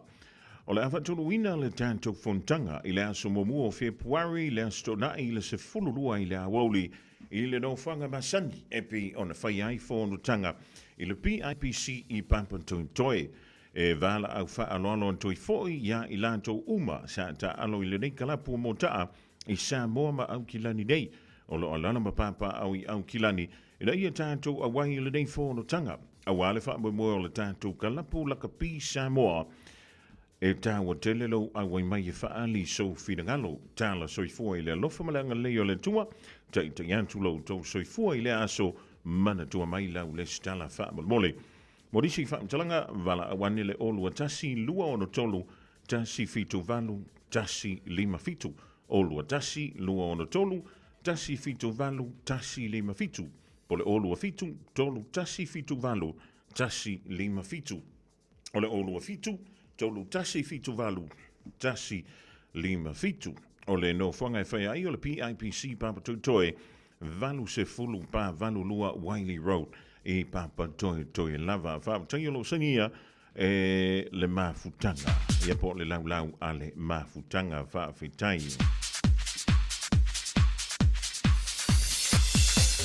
Ole whaalinga mole ainga sa lua whau.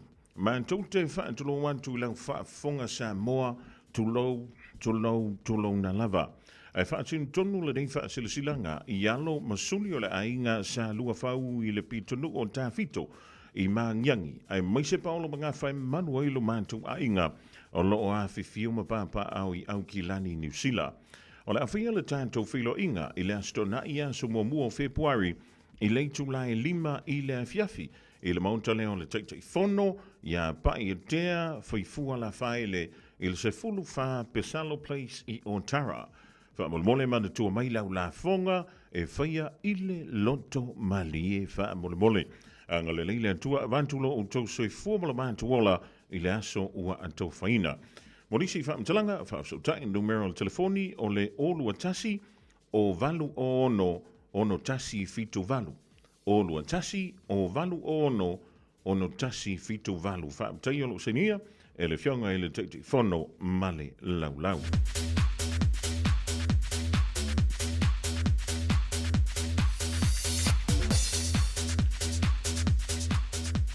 O le sia tātou whaalinga o le tamalasanga kilikiti a le tawila lua whelua lima. Mo mawtanga ma au kilikiti uma e fia awai le tamalasanga le tawila lua whelua lima. O le awhia le tātou whontanga i le dofuanga masani i le nati o Tara Park. I o Tara Lava i le aso lulu le aso lusfulu ma le lua o Yardwari. O le aso le antai au i le afo le ono i le fiafi. O le fiafi fo i leo le afa i loa nisi o vaenga uma. Ma tula fono e winga i le tātou taamilusanga o le tawila. E misa le taamilusanga mole whana witi. Mole ma le tua mai lau le stala. Morisi whaamtalanga whaamsotai li lia Nancy Palelei. I le olua tasi o lua tolu o i vantasi whawhaiva. Olua tasi o lua tolu o i vantasi whawhaiva. Po vui pe telo stars i le olua fitu tolu valu tolu ono whalua. Olua fitu, tolu valu tolu, ono whalua whaamtai olo senia e sola sauta whianga o le teitei whono a le Auckland Pacific Kilikiti Association.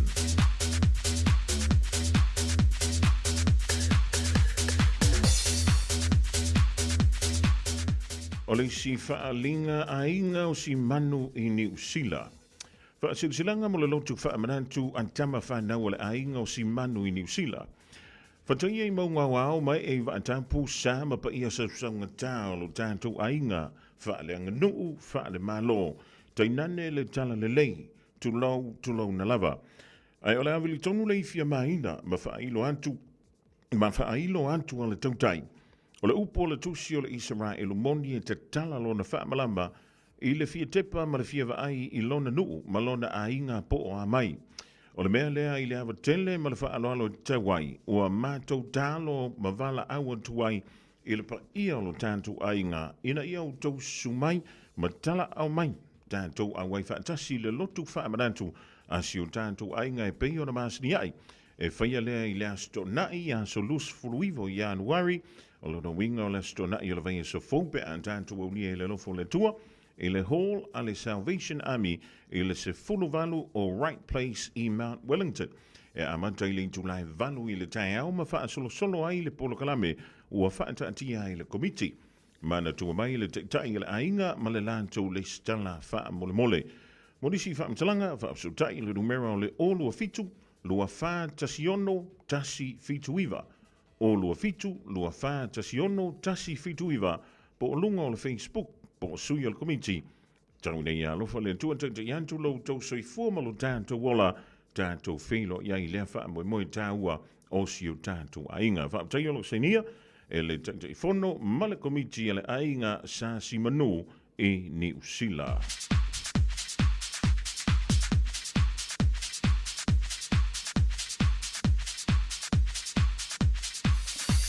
O le isi anta tau whaalinga mai le mafutanga le whianga o whale alupo i Niusila nei.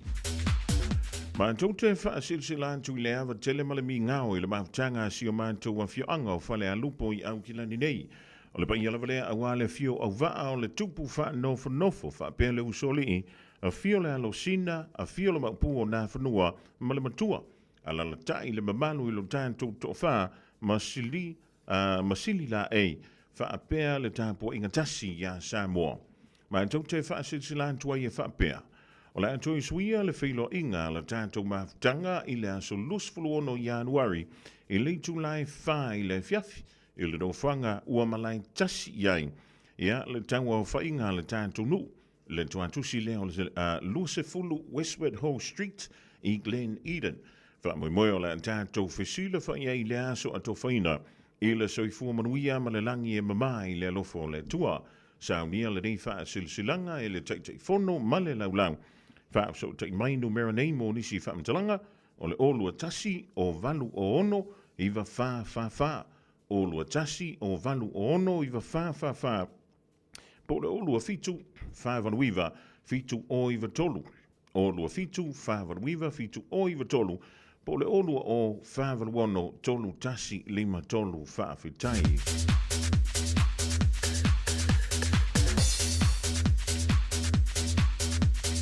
O le whaasilsilanga mai le mafutanga le fioanga o a sau.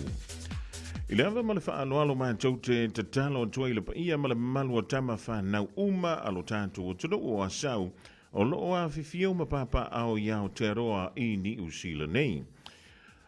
O le paia lawale a wale a fio a inga ma le mamalu ia sala whaima upu ia te oe le pule whapea. O le a whaia le tātou mafutanga i le astona i nei a solusfu limo Januari i le tuantusi o le Otara Music Arts Centre i Otara lava i le afo le tasi le Aoauli. O le whamoe a wa lava le whamautuina o an tātou mata upu sa antala noina mai le tausanga ua mawai o le antala noina i fo inisi o mata upu tā ua i lea lava aso. Momoli antuailo o tō soifua i a tātou mauale aso i le lofa malanga le nei o lo tātou matai. Whaamolmole whaamsotei mai numera nei, mo nisi whaamtalanga. O le olua tasi o valu wha, lima iwa valu. O lua tasi o valu wha, lima iwa valu. Po le olua tasi o iwa o, wha lua lima iwa tasi. O lua tasi o iwa o, wha lua lima iwa tasi. Po le olua lua, tasi ono iwa, lua tasi valu lua. Olua lua, tasi ono iwa, lua tasi valu lua. Whaamtai ono sainia, ele laulau. Ma le tātou wha silsilanga muli o le wha silsilanga nei mai le komiti o le anganuu a le PIC i Aukilani nei. E walau antu i le paia ma le mabanu o le tātou komiti o le anganuu o matanga aluenga te tasi. O le tātou fono Samoa i Aukilani nei. O le awhaia le tātou fontanga i le astona i nei i o tahuhu. I le whalainga o pinanti i le awhole se fulu i le tai au. E mo mia lo tātou au waa poto sui mamalu uma o le tātou komiti. A wā le wha anto atoaina o le polokalame o le tātou wha moe a wā le mea vave, a wā o le mea vave le teusanga. Morisi wha mtalanga wha o sotai le te fono ia folasa i le olua tasi o lua fitu o no valu fitu lua. Olua tasi o lua fitu o no valu fitu lua. Ia pole autostusi ia vai male malo yopu i le olua tasi o lua ono fitu o iwa wha. Olua tasi o lua ono fitu o iwa wha whaafitai. O nisi nao tātou whaalinga lau taunu mai lau fisa o le radio Samoa le rifo i vaenga o le Aoauli. Ia wala vale longa puia li o lo taupa ia malo o tau mabalu. Nisi foi o wha moe o lo sauni e tu iai. E le nganta i mafutanga, ia wha pe foi ia nu mafia ango i tu malo. Ia anto ai ma e ka le sia. Ia oe. Ya, o tau mawhai fo le daa le tātu wala leo, e longa pui ili ilo o tau pa ia. Ya, ma lo o tau mamalu I mea o lo tupu mea o le ātu tupu. Ya, marisi fo vahenga e ono tūlai mai I se taimi o mua. O le watolo minutu te e nei lein tūlai lua, ya, stemi au nātu tātou tala mai a se iuli.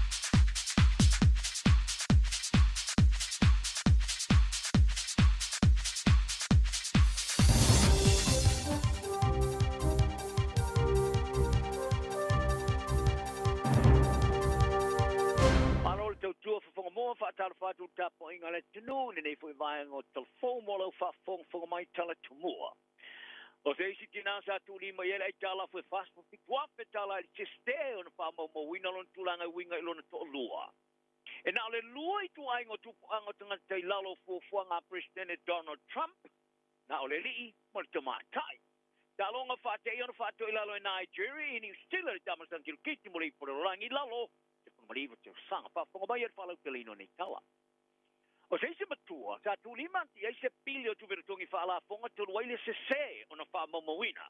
Lona tu langa fa ungali o yai mo vai ngo tupe maua mo ai nga lu por working for families. Wo ye fa li nen. Wo lo ngoi no ye fast for fitwa fitala uno fo itala fo nei. Ini vai asu mo vai tu neo se vai ngo matua sa la tu so te ya tu le tu ni sila. E tu sai mo fa fitau li fa pea. Wo yai. Ina wo le sterina la tu fa na we fa na. Sa ia ino la tu manatu, o ia wha maunga la tu te sapalea mo pepa whanau. Lea whao ngā ina ia la tu tālasanga mo ia tu pe maua mo ainga mani matanga alua ngā le wins. Ai sa la tu misia, ai pele sa o na tongi le pusa e whailo ai, o lo iei ti to lua e popa anga whao ngali. O se tasio tina e to lua le whanau ele o mana e whailo le ngoa. Lai whaalia, tā tālasanga mo tongi whao popo mo tau singo whanau po family boost, child care subsidy payments, Tuluai, o ila ua malona to lua e tau wha so seli ni moa, mai oni tangata ni sila mātiva. Mai e tā wai ere 11 mai ona tālo sanga mo ni tupe maua. Ai maua tu telefoni mai si tamata e whainga lua ngā le matanga lua ngā o la fonga pole IRD, e loi ai. E tasi le vai aso o tu ina tu e tu o tuai aso, tā am taile la maftanga whau ngāli. Sa ia la fo ere pe whanau o le la tama, e mo mi aina se tau singa, iai, ile tua tusi la vai tasi ma le whai ua tasi. Ai sa le ai mo sona iloa, e na tele i tongia le pusta e whai loa, o lo ia ilo na to loa. O le vai ngā tupe sa ma WhatsApp so sonia ia ila o e tongia i le tau singa o le lata malai titi. Ina o mai ora whatu muina le aso e tau mate sa amtai la maftanga whau ngari, ai whate i aloa i le mawanto le ono i media longo ina iai. Ia le fast food fituafe tala wa i tala whai lo fiso la fonga, kuna e ova i e tuperu tongi mo ai ngā whai ngā luenga o lo la mawina. O lo tau mo whai le tina e te le apili ai ua popole. O tili tilo ai ni e whao ngalan tau ngā tuper kiwi seiva. E to tongi ai pe a whai, e le manuia lana whinaunga. Mai Amerika, ua whaali e President Donald Trump. O le iso ana ngā yo inga whaatino e mo whaia. O le sainiana se whaatunu ngā wawa e to e tā ai e tua pui pui ngoi tu ai ngō tangata e ei kei. Whawhine ma whawhatama for transgender people. Ma tinea por kalame of suya inga ese tau singa tusa. Ma le tā whai umai de tōnu ar whainga malo. Ruinga. E nao le lua la mai tuai ngō tangata e amana ia le malo. Ali, ma le tamaitai. Ila na la unga le teimi ora na whātau tonga le tai au nesa i whari ai, e amata mai le so. O le atu mai iluma ia e inga whātino alo ia le malo o Amerika. Ile nao le lua ai tuai ngō tupu ngō tangata e ai, ali ma le tamaitai. Tā e tā ua whoi o le vaso nei. O le aia wha mutaria ina fwoi aia inga wha tino le tau mawhailea, e whau whauina ia wala whau ia tangata ola, wha pe mai tu aingo tu whango tangata, i so se vaenga o le olanga iai. Whalia Trump, o le alato wha tūlanga la tunu e wha vai lunga o le tusta umo tangata matūlanga tu waloa. O se suinga tere o sifi aia inga wha tino le malo o Amerika, ma ua laina tu sai ma polo misi sa wha to sina ia Trump. O se tasi o nei wha tununga, o le a fola ia le whai ngā malo, ele na o le lua la mai tu ai ngā tangata soi fua ele whaia iai ni fia inga. O le poli multiple sexes, la tu te amana ia, na o te mai tai, ma le li, ka uai, o le wha marinonga o ia tupuanga e wha vai le lungo tangata sa whana na mai swalla po o sperm, ai po o eggs, na i loko o masone, chromosome. O se tawa e tai kiwi o lo tau whaola ni whale mai Queensland i Australia se whala malawe sa tutu e lea fes tangata i lona lama whale. O Destiny Otten Rakuraku o tau su whatau zanga, o lo iei pese tūranga tinga ina tele whale mai o le Royal Brisbane and Women's Hospital, i le mai ai o le os whainga e pena liputia i o pengo tala ale news.com.au. Sa longo i lona tina i le lominga le Courier Mail, o lona tama o lo iei se tūranga whainga tā tele. E pena tua i ai o Otten Rakuraku mai au kilani nei. Sa whaese fe upo inga ma te malo i lona lava whale Kingston. Tusa ma le 2.1 kilomita le mamau i tu i South of Brisbane, i le tae hao le Stonai. O le ari e tosu lon tau sanga e pena whaelo ai le vango tala le 7 News ia Renata Manning. La tua ia lona sa sao le Palestini le tino le tama tai matutu i ele afi. Le patia le Courier Mail. O ainga tua oi sa va ai le tama tai ua mu. Ala tu tamo mo eloe so sorry yai. Wa fama tu ina le soi fu maloro ina sa mo ia na fama mo mo mo nei o ia pe pisa fama ia le televini whooping cough. Fa ilo ai le tol sala lima ma le lua mata o ponga singa se o yai luas por fatanga to fama ni ina le apia. O le fama mo mo vai kai me amata ia se te marua fe maru fa e o mai la suru a se furua o ia worry o le nei to sanga. Pa ia le mata nga wenga o mata upo tanga to fama ni le apia. O le lima ia i lato, ele i mai ona to pui a lato tui pui. Ma le to lima, ele i whaia ni tui pui. Ta ua whai o le tūlanga o iei tui pui o lo whaia iei so spenga i nei mata o por toi le te pinei.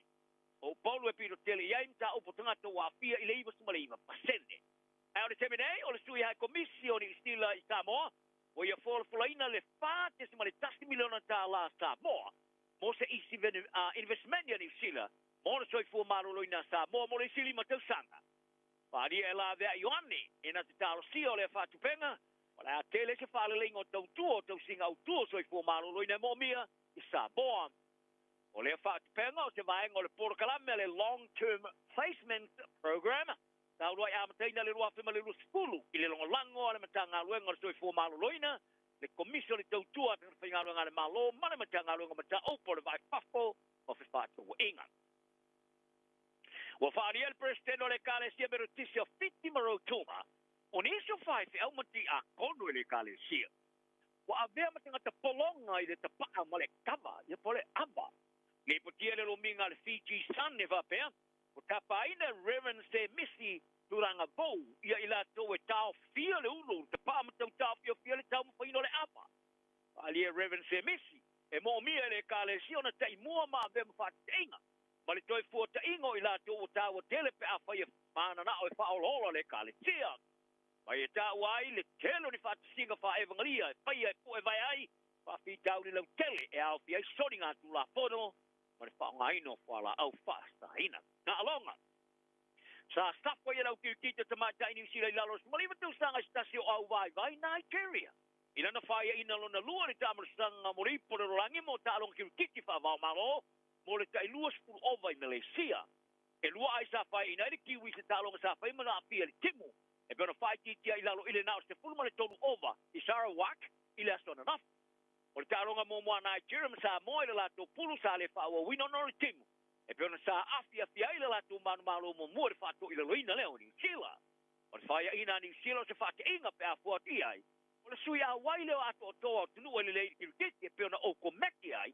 Ona qualify mo le tamarsanga. Ia Nigeria, sa sao atu e te wala tu tamarsanga, wa qualify fai tu langi.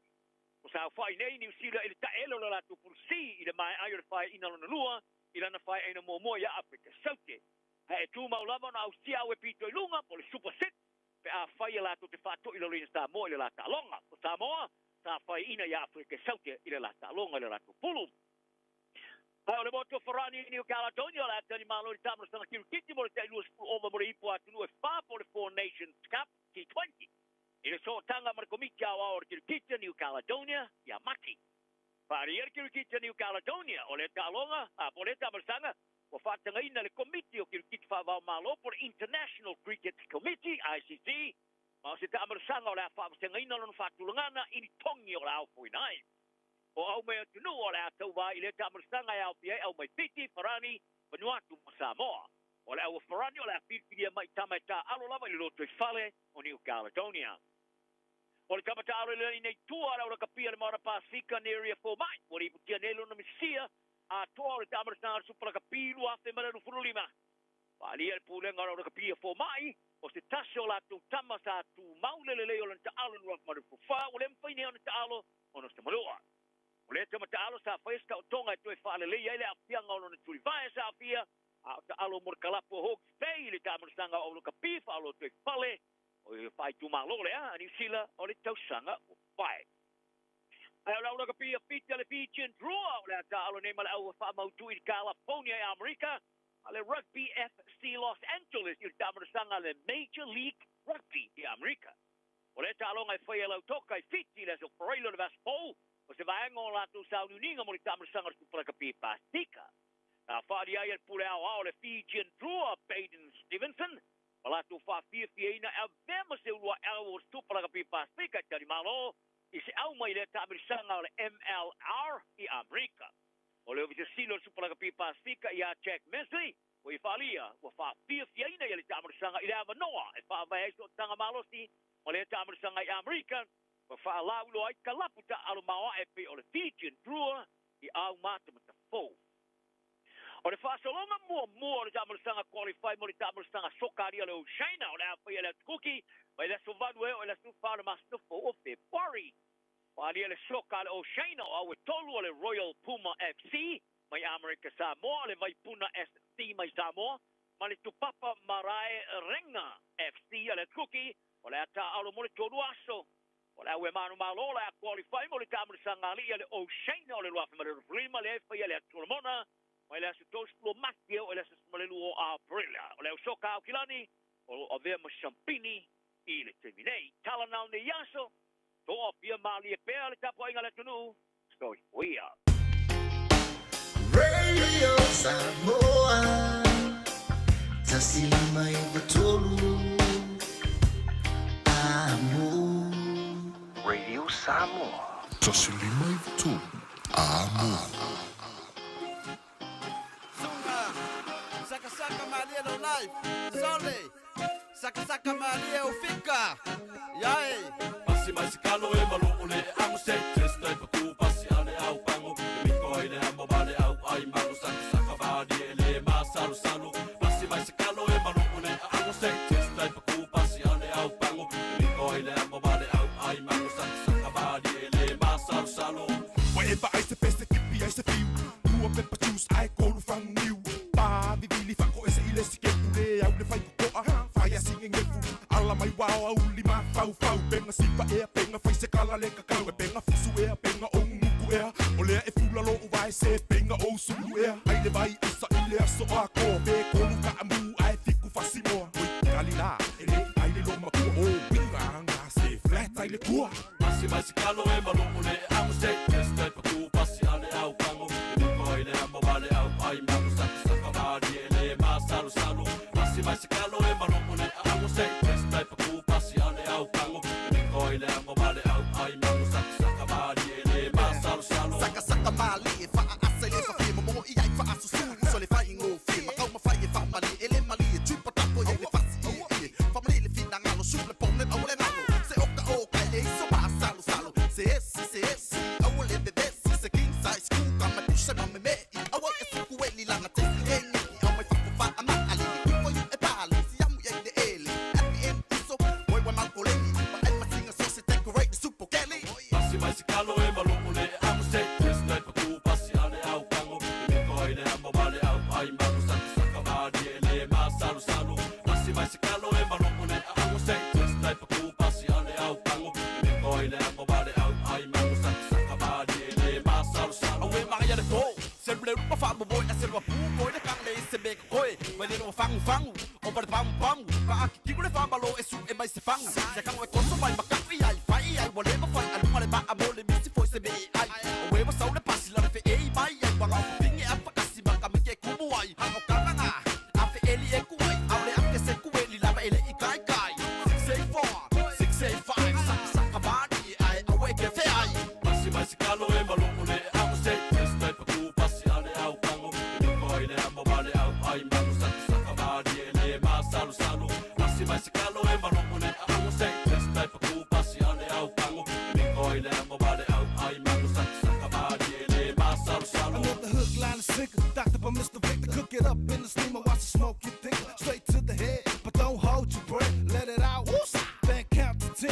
Here's another one, get in line if you want some. Get you something, but don't forget your hun, son. You might get it twice, or you might get it once. It stays in your mouth like some sweet honey buns. Mix it with some peanut butter and jelly. It don't matter, all I know is I need something in my belly. 2 scoops of some confetti, no less, no more. Now the blow is ready, just hold it up and keep it steady.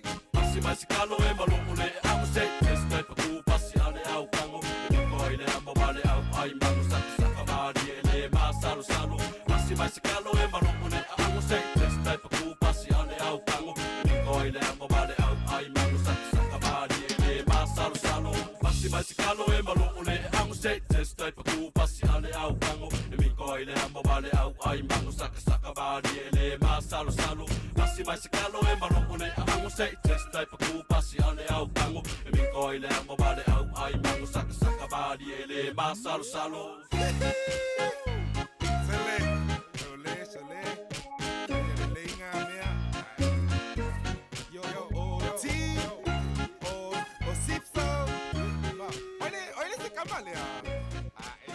I think about it, if we sit down, the sons of Samoa, Sakasakamali, Ela Kaukano, io.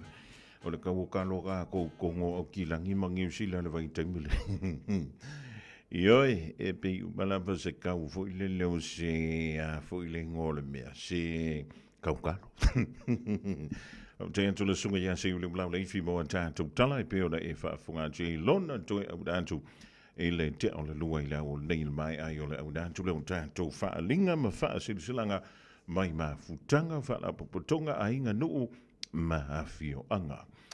Whaatala whaantunga ia lo sina antiva pe foi a Amelia Whaamoana e mautou ma le whaatasi mai le rivaingo le Aoauli tono au Kilani, tono New Zealand antu no e mamau ma lo so i fo manuia ma le langi ma whamalo antu leo so ia mai antu alpa i swaf le fionga ia te o fa mui Paulo Folonico ia ma le tina fo i a sien o le mafuto mai le rivaingo le Aoauli ua whaasosolo manuia ia le afo ia le ngasi o siu tamale ia ma mea fono ia o te lo fo i o le ua tau mapu ane ai ia le sela fo i o le folitua ia tali ia wala ianga wala ia le koe whaiwhai aso le koe inga ia wae whamai whukako e alu loa ia mami ia ngā kangi leo tati le mele no wa ia nei siu tamai a fono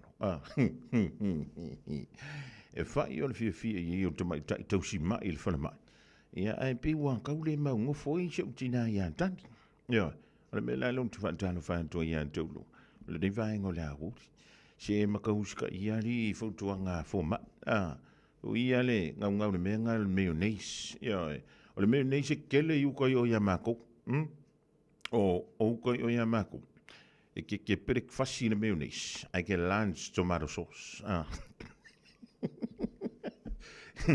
o ngai fa i wele le meka o swimming pool ala fa kali me meka o le samani ia nga o kalanga ma upunga mo ka ko ngi vai ngola hodi ile fevesia i mala tātou pisi ai le tele o fuafuanga pe o nei ai. E tau le mana tua e tātou. Ea le futawinga i le vale o Isla Eluma Palestina. Ile whai unga o le vea sona se imba vai atu nei.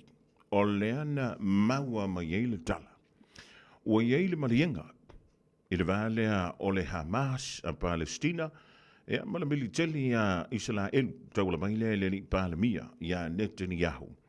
Wa iai nei le seini ngā lima. E whaapelea o nā te tala mai i tua. Ia pango tā. Talu mai, ia lea so fitu o te sema. Lea no sufa ia i le Hamas. Ia se fia a tūpulanga.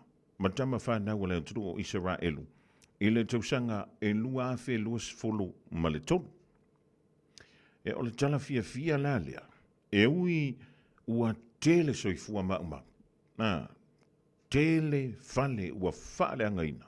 Ua makuale ingi fale le tele o le pitonu leo kasa. Ai faa fitai. O lea ua hae se tofa. O lea faa pe leo na atoe te tala atu.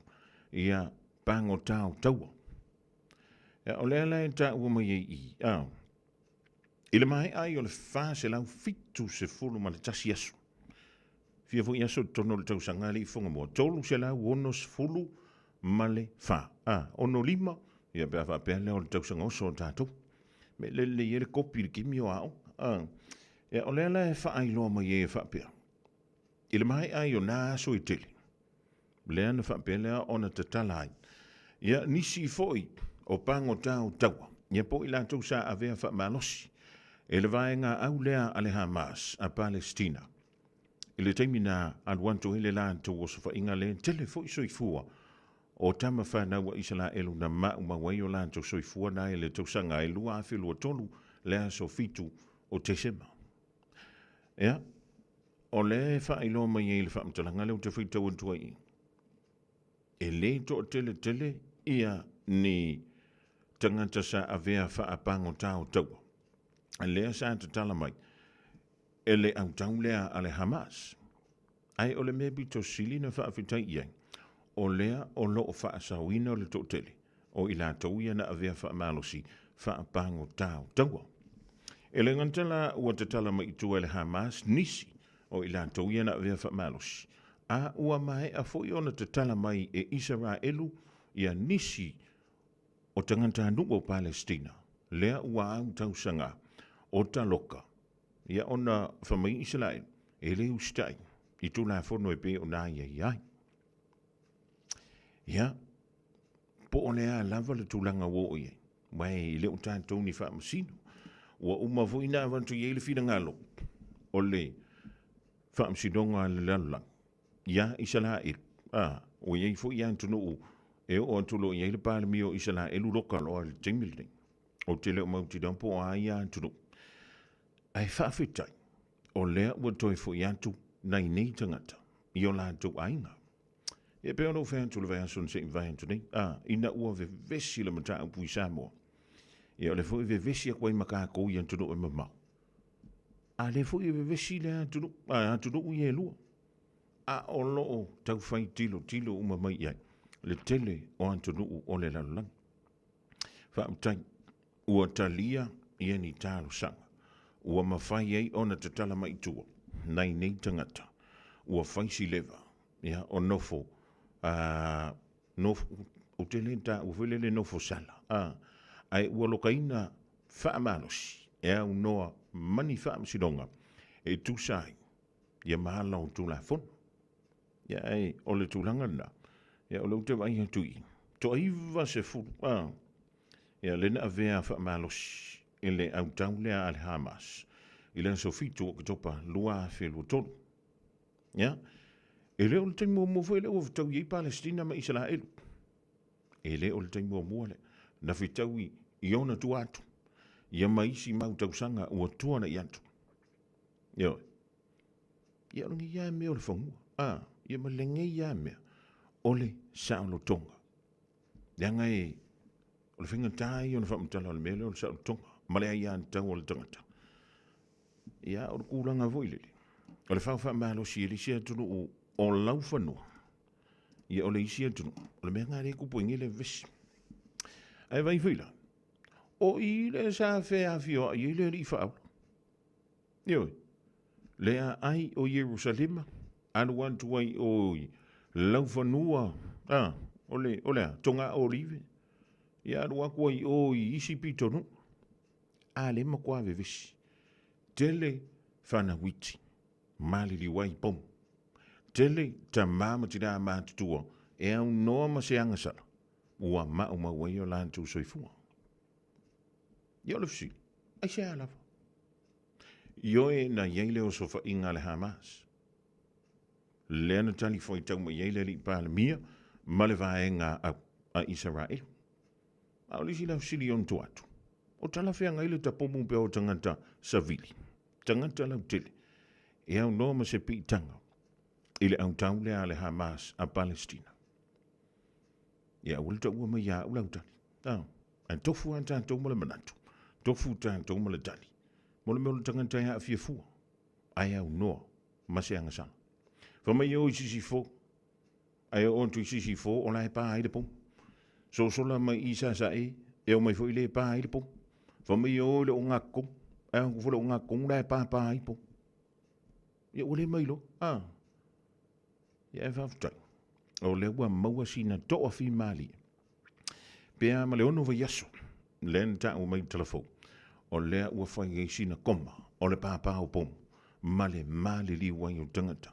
E leo a fia ili futau inga lea lo utulai mai pea. Ia le fua maua mai maisi tala fia. O le ua whaatanga ina. Mai le vale po le tua oilea o le Gaza Strip. Ma le tunu o ai kupito. O ina le ua te tala ai le whaitoa. I le whaitau se lau ma se lau o loli. O lo iai lunga tau mafa o vai la a. Enda e tau soani tangata nu o Palestina. E misela va i le Gaza Strip. Lea ua fia. Ua o va markausanga. O le lawe whailingi mea. Ia e talo sia. O le atu maua i pea. Le toa fi malie male fi le mu. E wa o le lotoita. I le mawhi se siona avi se. Se i vanga nā lava ua loto le tangata. Ina ia whaatea isi. Ia le ti ngā o le loto. Iwe. Au whi mea mua mai e ila ngonai. Ia kasi ane mea. Whaatonga antu le li. Alofa mai. Pui mai. Ave ese le lotoita. Ai toi whaatumu o tātu loto. Ile men tau. O le alofa reka ke pesengi. Ia awane inganta i o tātu la ngutu. Ia iai. Malona whaatilonga. O e mo mia singa luenga le customer service, hospitality, po le avea fo ima leo. E te leo mautinoa, po o whea a matai. I le MSL training, mātou te whesoa soani atu. Mātou te malama, o le amataina po le toi fo i atu i aonga. E mawhai ono whaawhainga tā. Ai olo o iai le mātou au whesoani wha maoni. E taita ia, malangolango ina oe i lau malanga. O le MSL training, o se ainga. O se no fuanga i langolango ina oe, e wha amalo si au, ma wha amanatu atu e lau sini wha atu. Asi i le msltraining.co.nz. Pevala au loa, le o valu se lau, lua, fa, tolu valu. O lolu manai, e a mata atu, i inei. A whai alo sa ili se a onga a mata molo walu. Au aloe te toi popole, o le Galaxy Childcare, e tele ona la lai au kilani i saute. E toa tele whai a o ngā ngawaa, o le a o ina le whānau, e ia inga whapitoa pe a le sitala lo walo. Tolus fulu i tū la, free. A vanoa le vēna le a onga mo whemalanga inga le whānau, free. Maua mea aia le whānau, free. E ia inga whapitoa, mo nisi whamatalanga, whaafsotai le o lua tasi, o valu tolu, lua fitu, lua iwa fitu. Mātou te whaia ni fo aroi le aso lava e te whio mai ai i le Shine Dental, ai e ia inga whaapitoa. Mātou te salia le Afterpay, Zip, Q-Cards, whaapea Wins Quotes i le Shine Dental. E whaia fua whaatalanoanga ma le ACC i le Shine Dental. Le aise tongi mo whanau i le bao le se furulua i le se furuwalu tusanga i le Shine Dental. Talanoa mai le tongi ino le whainga o nifo e whaonga ai le Zip, Smile Now, Pay Later. Le aise tului i le Shine Dental. A whio mai le 575 Great South Road, Manukau, Bevala Aule, lua fitu ono fafa. Lua fitu ono fafa, mo le Shine Dental. Malo soy fua, ol si Fofoga Samoa, Radio Samoa, tasilima iwatolu a mo. Se kia Radio Samoa.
tangata ai miliona pela vai leva ai o te le whaangaloina le penina o le Pacifica lau Samoa i le anganga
A whai alo sa ili se a o ngā a mata molo walu. Au aloe te toi popoli o le Galaxy Childcare e tele o na la lai au ki lani i saute. E toa tele whai a o ngā ngawaa o le a o ina le whanau e ia inga whapitoa pe a le sitala lo walu. Tolus fulu i tū la, free. A vanoa le vēna le a onga mo whemalanga inga le whanau, free. Maua mea aia le whanau, free. E ia inga whapitoa. Mo nisi whamatalanga, whaafsotai le o lua tasi, o valu tolu, lua fitu, lua iwa fitu. Jana whanawao tia roa, ua te talaina nei le o nanga e veni, mo whaataunga i au ki lani New Zealand. Numero tasi John Coulter Drive, i le Auckland Airport Shopping Centre. Tau whatawhatonu lava le warehouse ma le countdown. Lau whale o fulau iloa le e veni, Auckland Airport Shopping Centre. Talofa Samoa, o Ateshna Ryan, o le Licensed Immigration Advisor mo le Auckland South Immigration Consultants. E visosoani mo so se tu ai ngā visa e malanga mai e New Zealand po Australia. Telefoni mai nei loa i le o valu o tasi no valu whawhitulua. Po le olua tasi no valu whitulua tolu o. 24 hours a day, 7 days a week. Radio Samoa streaming live on www.radiosamoa.co.nz. Te mila wanti le wanto is fluiva minuto ntale wale July tolu. Aso lua ma stofi Texas. Mawai tanto filo inga masani malasuyo le tanto wana leo. Alo fa bele ona ngalue puno wa I mai tono le tanto. Tuno. Fila le nganga I le divainga o le aso. O le fo iwa mawai le tanto so to inga masani. E malasuyo le Radio Samoa o le ana awayatu. I le wha ngā salonga o le mata o pulesa iai le ngasa ngase a malo I to tonu o le tātou tunu i Samoa. Whaatala vantu lilo mai awa malo le whai o le whaiva. Ia malo whai lo tsai tiute mga luenga o le nei a solua. Malo le soifo manuia. Alofa Fofogamua le nei whai Aoauli matango fia le alofa maleanga leo le atua. Ia whaatala whaatu fo ile pa ia male malo si tātou tunu o lo o tāri tali mai maota malawa. Ia ile tāpol kalame pio ni masani ia soluta itasi maas tofi. Le alofa lava maleanga leo le atua. Ia itatonu le manatu. Ia o leo o tātou tula tātou le whai unga fo le nei aso. I fi au mga luenga o tiuta mwhaiva o lo whianga iai. Ia o lo whapena lava o na manuia i tātou umailana tausinga. O le tātou tau whai wha malo la wale tasi a lulu bai awa malo le ona sai. Ia malo fo i le lava papale. I le tūlanga fo i pio nei iai le dawa iasu o tuana ianto se i au o mai lava. I le nei a i tūla ia o le nei fo i minute. Ia ma se kone o lo tātou maua i pia le ola. Ia mai le tampa au ilunga. Malo le whai o le whaiva. Malo le ona sai. Ia le se tūlanga whai ngo fie. Lea sa iai le ngase a malo le tātou a malo i Samoa. Ia wila, ia, o whea ang i ele savili, e al teimi e to ai, o maa taunat na o sofa fo se i mai al savili an nafi le fia fi sangwa i tō mala malulu. E o mai ana le la le tai au na wa umala ulo tu ala le ililo. O whanonga ko pe ia se winter mene la sa. Ia se vai le ua o mai le rinvang ula uli. Ia le fua ma ola to. Ia u te lofo. O le tulanga na e pe o le iai ia le ngase a malo. O lo tātou malo i Samoa. Ia le ua maua sina to. Ai, o laua fionga, o le te loto loto i tonu i. I mea o lo tutupu, mea o le a tutupu. Ma vaenga e pe o na whaanga solo. Se o mea so whina ngalo. I le tūlanga e pe o le tāti ai, le mata upu i le so. Ia ma le teimi na amata mai ai. Le ngase a malo si o tātou whainga malo i Samoa. Ia, e moni au Fofogamua o le tūlanga lava ia e vi ia le li. E whamanuina le swafa o le atua i mea umaua whai e nei aso. Ia, sa o mai fo le tātou atunu, ma whapena o na pe e le tūlanga fo ile le e wha wale mautonu, ma le ilo atonu, ia po le ale mea e sao o le ale mea sise, i le tele o le tala e whiawea i mai, ia ma le tūlanga fo ile le na ia ile fufuanga wai, o le langona na wa ia na le lan tai au o mai sao ni uni umai am tanga luenga fo ie fesoasoani tai pe am tanga luenga o leo pe am tanga luenga al fesa ia o le vaenga o fo mai ma i vaenga o tavale fo ie ambulance ma me fa pena o me lava na tupu tato fo no masani le al palimeni awana leila ia na sui ai la ona o festo tele le tute malu le malu ia sa fa pena ona awa ia tai le mautai i al palimeni tia fa ai wasila fia Samoa le mata upu Fofogamua ta tele to tau famtalaina fo ia wa sila upenga te failangi o Samoa lava ia se fa tala mo mualia a le i tato le yo o atu i le social media ma le ma upenga te failangi o fasala launga i lunga o ala ata ni tato te fasala launga Samoa lava ia o le masani ato ina malo matua ia so ia i lo uiloa o le falo longo i le fono le al tato palimene tu AP o taimi nei, ia o lea ua alu i lunga o le tātou TV ale malo, ia o le alata le al TV9, ia ma le 2AP, le tātou le tio. Ia, ua te le si tia o le teknolosi, fo le tele babawe wha aona po nei i whaasala launga. Ai, i le langona lava ia i Samoa, sa wa ai se tūlanga fo ile le o ne fevesia inga i mātou ai a loko. Pe e tele lava o tātou a inga i o uoma paanga o le au supporters mai fafo lea o lo o whapena o nei lunga o tātou social media. Ia matele ia tala fo ie au ina mai, ia saule posta lea, saule whavevesia lea, Peila e au mai ele langona foi lele whapea o lewe vesi tātou atunu. E ile mātou tiro i nei. Leka ke kūkongu ai o i tia whau. Solonga manuia ale tai au. I whangasolonga leo. La lato siaki maasani i whalifono. Whapena fo i whale whamasino pe eni matau whapea. Ia, whaasolo to i tonu masui usu fono o tātou pālemeni. O wō a inga sa ieina i tangata lango mai le HRPP, ia whapena fo i le tātou vaenga whai al fast, sa iai fo ia tangata langolango anga ia tu tonu sui usufono a fio mai fo ile fio ngal fon fetalai ia o le langona le a matou ia le masania ia se o mai ui na iai le mata upu olo ola walunga o se tūlanga o no o iai le malo ai mai se o le vā lea o le vaenga whai lea ua whapena o na iai le vā i la tau e tono le vaenga whai al fast ia ma se o atu pola se tali al palmene iai ala fa se tali ale fōwhetalai awana nafi na emo mai ene mo li na ua whaia le whatanoanga ma le fionga i le tai o le fast lea ua o latou filifilia e vaenga lea ne a fionga la auli al mari atoa le watea o la tai Rao Schmidt ia ma nisi fo yo sui a whaipule o le vaenga lea ia o inana emo mai ene mo li o le ai o se tūlanga fo le se pālota o se le tatu tonuina po le on le vote of no confidence le whaatutuaina lea na mai tu sala e mātou te fo ia a inga ma mātou whaasalau atu ua manino ma mautinoa a o mai le palemene le tai au e le ise tūlanga whaapea o a ngā i mai le vaenga le whaatino ia o nā foi wa iei tātou reporti lunga o le tātou newspaper o Samoa Observer sa mātala noa nei ma le reporter a le Samoa Observer ia Samoa le tusi mai le fionga i le whawhetalai o lo tusi ai e nau o atu ale tusi lea le vaenga lea i se tūlanga foi lele o se pālota o le whaatutuaina peitai o le sa te ena le fionga le whawhetalai ai Fofogamua o tawal manga uma al palemene le tai au nei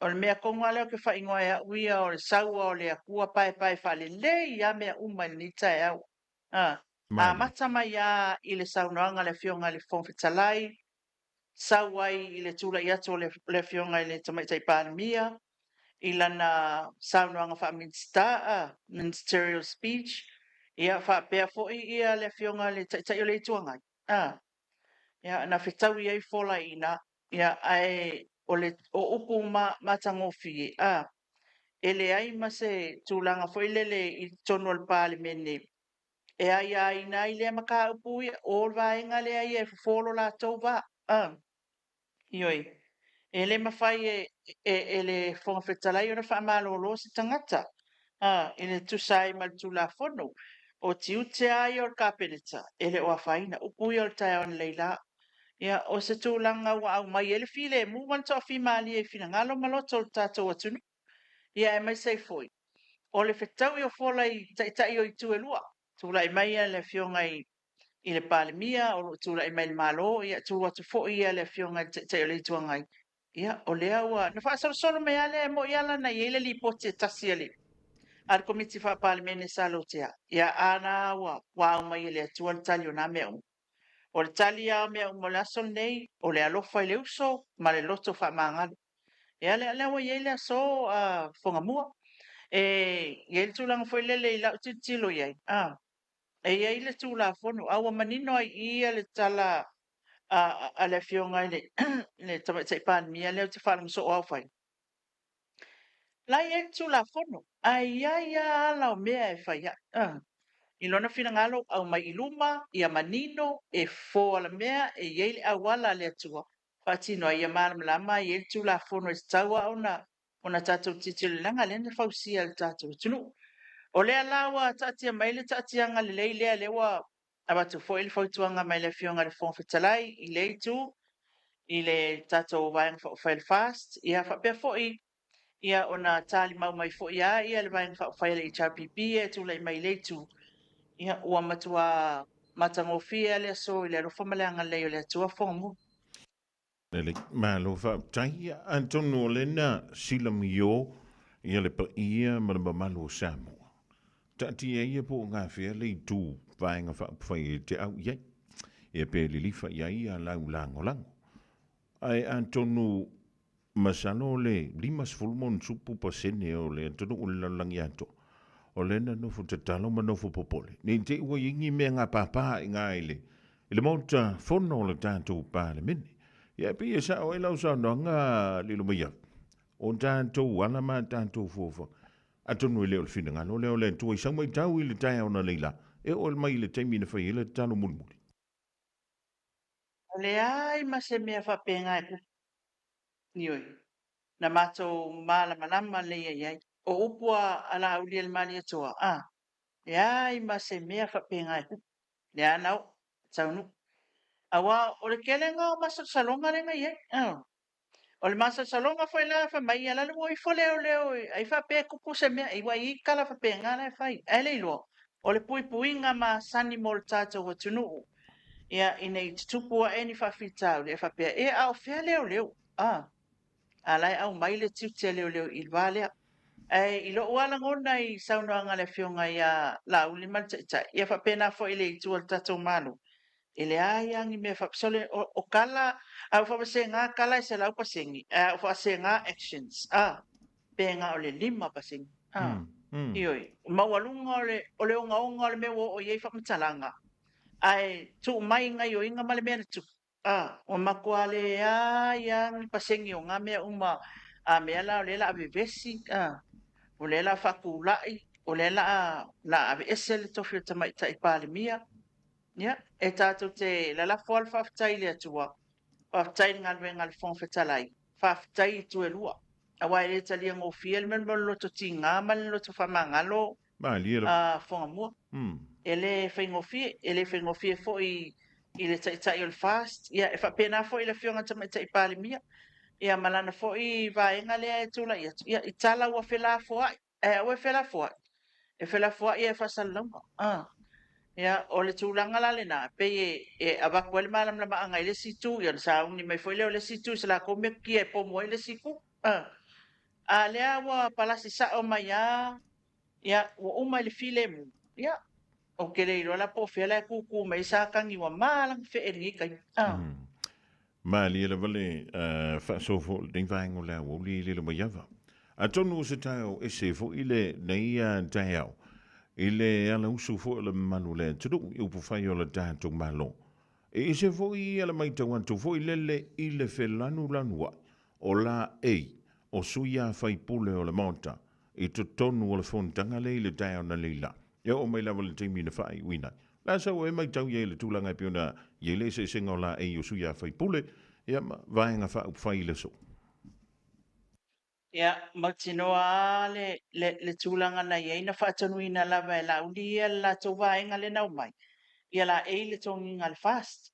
Le e pelau e lani mumu, ia le ufu pae malfusiwa ma le ie Le mua pae. Ia e pei o le vaenga le almalo. Ia ele o iloa e la tau ia le fofuanga le na. Ia le ana sawa tangata ia malona pelau e uliuli. Ia ofu uliuli tamaitai i le puritasi.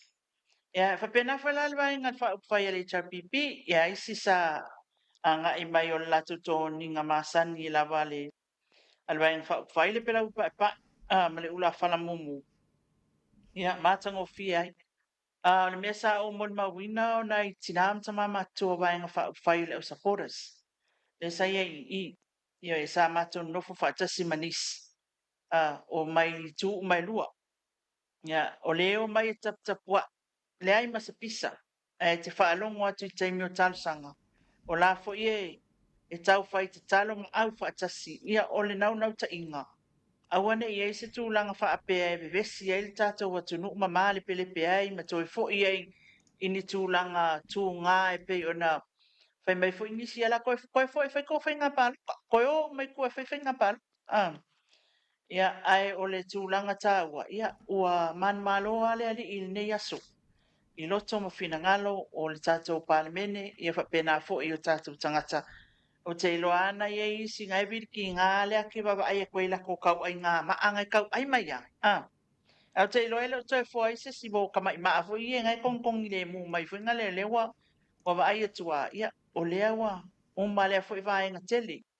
Awana iloa na nafi le matou whaatala noanga. I fesili fo ina tu ina atu i le. I le vae ngā la uli na matou anga i ai. Ia o lo tali mai a la tau le la tau wa tantonunga. Lato tantonunga o lato whaate afia me ma le vaenga whaupwhai ma le to onu. Ai i le mātou tantonunga o tu stala e ao na tu whasiringia i le tula fono lo tu waile pālemia. Ma le vaenga ia le kapeneta le i le whainga malo. Ia, e whaatusa atu le mea lai whina mai ai. Ia, ai tātou tālia pēa lupe o maunu ali I Fofogamua. Mari. Awa o lea ua abatu fo'i le tu lalo le fionga I le whongwhetalai. Ia, e mau le taimi e whai e se isi tūlanga I lo ua manatu ma lo uloa pēa e tilo wā whai mai ale ia ua ngafi. Alu lai whai kau le vaenga taswhatasi o le Electoral Act lua fes furuiva. Ia, no utu tilo ye, o whai kau uma ia, o aklo le whale o le whai kau. Ei ma se vaenga o na vaenga I mwhai ei. Ona ia se whate anga whalalo tanga whate a ia le sui whai pule mal mauta. E ele vaenga taswhato pi o le Electoral Act lua fes furuiva. E la lango whaatasi le lei mal vaenga whawhitu o le whaavau Samoa. E fo ia le mea e whai mai e le Supreme Court. Ia le whai unga, pēa whapewhia remove se simalonga seat. I le parliamente. O lona winga, e te le ia o le, ao tūlanga I taswhatas. Se vanga se loko mali e o le whaipule e o fia whamawai. Wa ia fo ia ni tūlanga fo ia I se mea tūngā, ia ma tūlanga mwhapena. Ia na mwhaila ia lea. I lau la te tanunga, ia o lea wa tātou o mai I tai malu. Ioi, makamaka le muanga umat so kele lenga iei. E o le taimi nei o le taimi o le vaenga whaila vai al fast. Tu ina atu iei ia whale I le atua o la tau whinangalo I pe o le tua lalo le fionga le whongwhatalai. Ia, ma tilo fo I tu la fono. Tilo I a fianga se tātou atunu. Tilo I le tūlanga I ono o ia ia la tau whinaunga na o mai maa mai le au na watau. Wa nai maa lia sau noa nga le fionga le tamai tai pāne mia. Tātou tā lia I a tu la fono ia na watu tasui. Ia mangaluenga na. Ia, pe o fea o iei le fulisia. E lango le suinga. Ia suia ia tu la fono na ale ai. O ina la. E ono iei lola le suinga o tātou malo wale. Wale au fatasi ia. Ia le vaenga lea e tele le numera. E mawhaiona mo le lua vai tolu. Wale wha vai lea ni toi teu maima. Ma suinga tu la fono ia pe o le whaturanga ngal whamasinoga. Leo lo taatia nei pe ia le wale whaitaunga. Lena ave I tuai. Consultation sa tato atunu. Ia leo toi amai tonu wa fo ia le whaitau ia ona vaenga muli muli. A ole whamai a ina le matu ina atu loa a wale pasi a ina ole. O natu la fono. Ia masuinga a Fofogamua. So o mea umana e te tawana whaataatia te min nei. Pea whai o le manatu ala le vaenga whai al fast. O la lato ana watau ana o mai malato ia man malo. Ia maua le tūlanga le ia Yesu inga o mea iana o mai au mai. Ia ai a whai e se fo isola tau whina ngalo wa vā lava le whungawa. Ia o te loa leo whamanino e le fionga I le whongwhitalai o le palemene lava ia. I le apatu tūlanga lea. Ai pau le mea o le vaenga whaina ia. Whaisa la tau fo I whaatasinga ma teu. Ia o se tuwalalo mātango fiele me le fionga le whongwhitalai Fofogamua. Malo fa taia lilo maiava. Mai tawantu ni se fa mtalanga na tuida nei lunga o le social media le tai ona lila. Fa mai matua ngao ale talafan taia pia. E o I tua inu umafioanga. O le fioa I ta vale le talia. Po le tulanga o le a o ia le tātou wafo. Ea le fono tanga lea po le fono mua lea le pāle mene o Samoa le tai ona lila. Tule mai loa lilo mai awa iai. Pe masani ai o nanga ian tule tāpua I ngā anuu a fio anga mai tū malo. E tāpua ia le alo whaiva. Ea o sui a whai pule o le mauta. Talo o na e tautua. I lau ngā luenga whaatu stala tausanga umawai. E iai lava ia fontanga e taipei o taimie la unga whaatau po wai ia sui a whaipule. Ia, ona ewa ailola ia lea, e o mai nei toi ina pe to a sifulu pe to fia fo ina toi ina e o mai tapu wa ile la unga la to sui whaipule. E sea na to tele mai ni no mani o fio anga e o mai umar kai me kas se vanga na we se fa mo pe po se o. Ia, o la fo se me whaitai. Ia, na whato a nga I mai lea. Au te lor tala le o te whamaoni atu tala na I tūlanga foi lele o le tofi mali a le o ngo forka kai e lumolanga TV le alua koe le live. Malana telefonu. ina ia mautinoa e na te maua ia le tūlanga lea o le whaasalawina o le tātou whono ana leila. O tangata na wai ma le malo le atunu usa awai. Ta e supporters al fast. Ia, nei toi ina mana ilo matua o mai whafu. Ia, sa e foi ia supporters al HRPP. Sa mātou dono whaatasi uma. Ia, o le tap wa ila e le isi tūlanga whailele ke ai aku peo ber mele saulunga social media whai aka kai. No. Na la e watu whaatasi uma e tapua ia le tātou whono o stulanga leila. E to fi mali e foi. O le ila ufa le au te lenga i lo titiroi. O le taimia ia o le atua e le makua le koe mwhaia se mea tangata iai. Pea o ai na saule akua i lona lava taimi. Na o vai ia wana leila. I le taimia le atua saua pali i whai meilana upu le msesi nonga uma. Tu fuia me whailana saunuanga, tu ila epa whailana saunuanga. Nei msesi pisa. Nei se mea ngā se. Mea lale ila u summarizing o le mea na leila. Saua le atua ia ilona lava taimi tatau. E le ai ma seisi. Le ai ma se tangata le msesi o tātou. E toi mwhainta wapea whakari la. Le ai. Saua le atua ia ilona taimi. O lona lava le taimi. Mo i tātou o tangata o lea sa kako vivesia. Awa sa o au kira i mai le yang po le wo fam tala tu le mena o yai wa lua mea ta tilo yai o upu nei wa o leo e va ai lo i lunga social media wa telele le bebes e ma fret e tu a ai ya leo i la to finga venga ya o le tu langa lana sa tilo waka leo ko i finga kai ia kirkilo lia faitionga mai matatala e lafo mai Ian sauni la ia lea te sauni uni.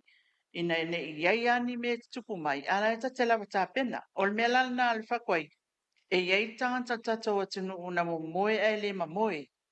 Ana po ia i le tūlanga se ia maua tonu. O la le tali o le so tangata lana. La umpa umma se mea ai kai mingi moe ngā pepero. Leo wha muli fale po o ai la ai mātou tangata whaingaluenga. Ko kela ka whaingaluenga i tonu tatou atunu umtangaluenga.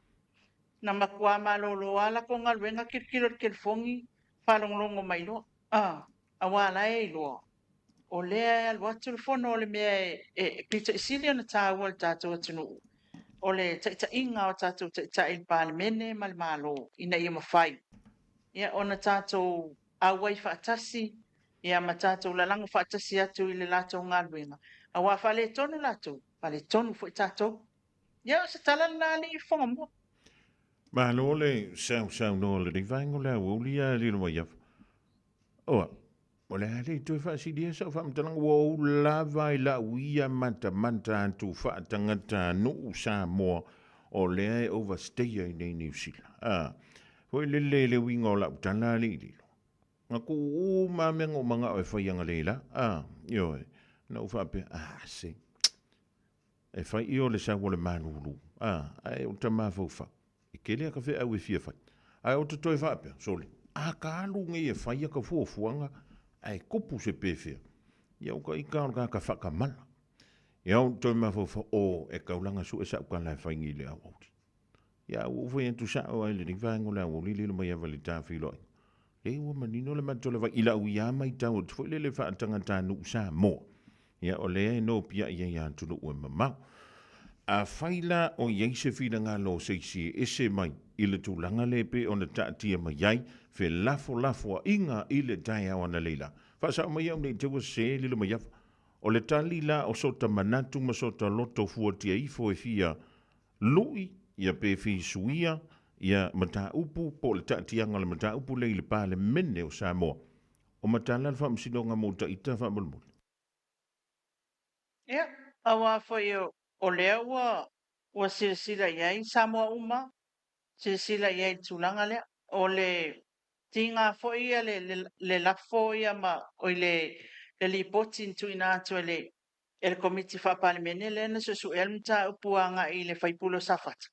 Ua silasila tātou atunu uma tangtanga i Fofogamua i le talia a le na afia elmta. O le ale tali, o le tali whale atua, o le whamangano esa, o upumana ia la uti. Iei, o te whaaloalo i le malelenga wa pa ua le fionga le tai pandemia. Lona winga, ele o se mea mo kako, ele o se mea lea mo sa mo se veves. A whapea la fia veves ia la kaka, ia sa uni loa alu tai o le whamasinonga e whailanga veves. A wa ole mea lewa iei, ia. O le whaatoi ina lea, o le tō wha whaatoi ina o le tō wha lea tua. Au mai le tua lalo le fionga le whonwhetalai. Mtau pu umai ale mingoi mai e ia tata wa tunu ilunga social media. Ana wal wakule siva enga watali mai ile fionga le likomsina. Le sa wale sinia sama wal press conference. Wa enga ta ua ile tangi le fionga lauli ia ma le tangi le fatua wa ele. Na wata sa o mai ama sa no sa o mai le tofa awa pa. Ina ia mal na mai tata wa tunu. Ia ai ona ole a faiala ele fia kat kongwal ka. Ia olo wal na fina ngalu. E aona e sila mai la pe a whapea e te leta tonua i le whamasinonga. Se whamanino la e leo leo pe moni la tautala. E le whapea whae nofo tato malo e le o tilo e tūlanga whae le i le polo misia leo leo malala tonga luenga la e whai. Nioi, o la whae e iei o ia il tato whatuatua tato te whatuatua atuai. I le atua. Ia la fo ia o ia le malo ia mai la to lo sa i tau alma na ia mal matango fi. Fai loa mai le fionga la unia na fi mato mai lo nei. Pa wale tanga tana o fi mawa tanga ta umma sa ngai me fa fu mal pan meni. O ai komsina. O na me nei langa tau na tau no mai komsina e tali foi tau tu o ingala e mai tanga luenga o leo leo. Ina ia manino tata o tunu. Ia le la o tali foi tau mai o pa. Ia atono Yesus tai me tele ata to fasilia watu. Ai o le tūlanga ia le palimeni. O le fono le a Samoa. O le fono a Samoa atoa. O to representatives from each constituency. Le te tono al palimeni. Lona winga suyo i tūmalo i tono al tato atunu. Le te tono al fono lea. O aila se leo i te siri. O tato taina. O le sui le nā na tofi mai e sawe alu wha leo le fina ngalo le nu. A whai o le na whai mai le nu ia le tu malo lauli wha ma ngalo ia. Ia la, le na whai nei. A whai le na whai mai ia le tu malo sa whata ia le ana wha atu ese. A la le ntato wha alongolongo i. Ia, o la la le si mesiri. O te tonu la fo ia al palimeni. Se kul me leo le, ia o telefo tua ina, o telea o ia fo.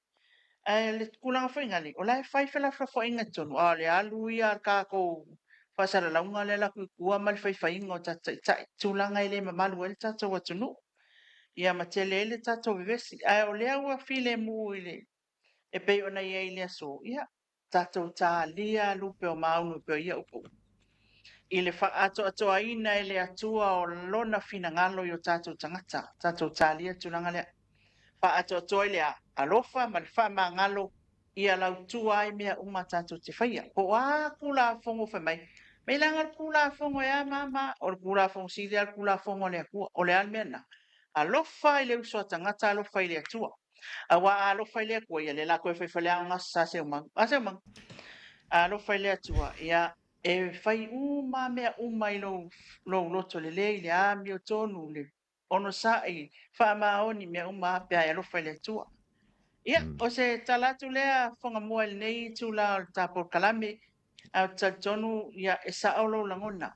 Ua tafia fale ali le fua i le atunu o taola e ai ia mau tato mautou soifua ai. Ioi, o le tato o tunu e monia tele ai pesenga e matua i le o. Ioi, o Samoa i ila na tuma na nanga o la nava fatafata o le faa alo alo. O le alfa mai o kula fongo ia nga fau e pālangi ma Ioi sa tatou lo uma e whaanga solo al tu la fono. Ai ai ale mea na o lo ai atu vai mai. E ai ale tatou vale na o le mea lo fasili ale atua na mai mo se tatou. Tunu ulen tatou maua nei taia. Mahalo whau taia li lo se au te lei maua le atu ia le lua whaantalanga le amalifionga i le li komsina o tanga alwenga o leo. Se te wha e mo tasime o le antonu al vaenga le ana e usilingi ai le fionga le li komsina. Mantua le press conference an na fi Fofogamua. ne fai mai la uli o mantua tato po kala me na mo wala ofisilia o pa au tulanga lea Ia. o iai se tangi ale falitua wa ele ma le afionga la uli al mali tua fasanga le tai o le tua ngai ma le faila tusa le HRPP e tusa i o tūlanga i whaasalaunga ia e tua ia ai mwhaalea ngai le suafa i la ua ia. O tua inga, whai mai, o la uli ma ele na maliwa na o tia ia tu ak. Ia, ma tua inga, ma whaasalaunga ia na lulunga o taulea ngai nai le suafa o la uli. Lea lana o atua na fi le press conference, e whapea mai le fionga la uli. O le whai e ta alia po whewa whai e le tangi lea ma ua malwhalitua wa ele. Ia o saulola ia le mantua. O nawa fasiringia le ngalwenga leo leo. O nai fasini mai lau. O le accuse la au o lewa.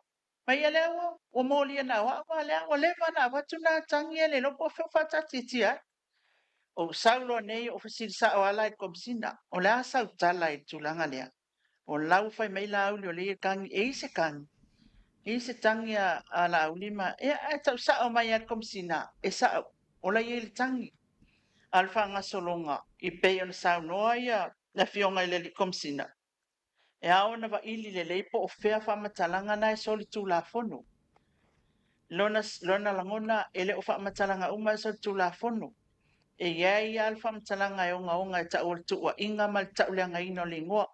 E lua la molianga na au mai e awapa au. E whaaunu mōli ai pe a whape mau ai fo ia su engana o la whamai o le iei fo ia leo mai New Zealand. O le lātou te ngā lue whatas. Ia ato ai ma le ofisa o lo ia le AG. Ma o i lātou ia pe o ni lo ia lae e ngā lue mō leo leo. Ia, ona whamero la opa. O le lua mōli anganga o defamation. Ia o defamation ia ma le harassment e whaonga ai ia a wala o ta inga e pen tato iai. A wala o ta inga whaatele whaona pōni. Whaasalaunga la ia. O le whaasoi sā voi le whaonga ai means ia o communications. I lunga o le o penga ta whailangi. Lono winga la. Ia o le lai whamea pa. O tūlanga na le tua iai. Lai wa ili le. Ia po le ale le molianga e ono fai e o molianga e whaono o lantala lea whaono molia i le molianga na e lua. Ai o lewa ili po le ale tala e sotu la fono. Ia i whamtalanga i. Lona lua, na ofesiringia. Tudou. Na ofesiringia, ona o lea na whai mai lau. Ia, ngā le pāua lea o whamakalanga a Sam. Lea na saulunga o le alata lea o la o le lengo la lata i lunga tato social media. Na le paua le whamtalanga wa whiu Sam e alu leo leo. Na le paua le whamtalanga Sam. Le lana ofisili e lea ngai. O la u investigation le taimina tuku ele mea. Le na usau whamatala atu Fofogamua le tapo kalame wa leva. Ia o le tala ale isi sui komsina ia tia ese whamatalanga Sam i la lato su enga leo ese whamatalanga whai leo ese whamatalanga lena pese mai e lunga o le media lea o lea lana u whasiri sao ai loa la ne ia awa pa au na u whai mai ele saunoanga laulia nafi na paua lea o le whamatalanga Sam na whaina whai o nei e latu i leo ele ia wātua ma interview e leo o whakula ia o pa au e mo ia kala awal mea le nunu ele to au le atunu o le whapea mai ele ia wā kua Sam e whaise e whamtalanga. E whai mai loa ia o pau, ele moni ia whamtalanga. Ele moni ai o le mata upu ai le whamasinonga e manatu lato tato tā lia le taimi e tō lau lau ai se ia wakula le whamkalanga leo a Sam lenga whai leo mua. Ia ma le whamtalanga le na saulunga social media e sa ilia i le whamasinonga le amiotonu. Ia o le tūlanga na Saman, ele mfai leo nga loke sem ka pe fo tato tu stala. Ona va ili uma. Le ala na ma tu tele tala ai im ta pia Sam. Wa nga wo va ia ku fo nga fa ka po kala mo fa ku. Ka kele o ya Sam e fa mai. Au ko ke ya Sam ko kele lo Sam ya ko ke pepe. Me ko ke le fia o ia sa mina ko ke pepero. Ioi, o le tūlanga na Fofogamua, e le mawhai o na tātou lo tea se mta o tātia. O na tāupu na me, o me le e whai e le whamasinonga o na tāupu na me o tausang nei. Ia, o whai asi kuai, e nala na tuai. O na tūlanga lea, sa apalai ia lo ia le, alwaenga lea e a whai nei. E ta ele mo lia le tūlanga lea, le fionga i le whaipule ia pule ai, ia o lise, ia whapea fo ili o ia sama si vai.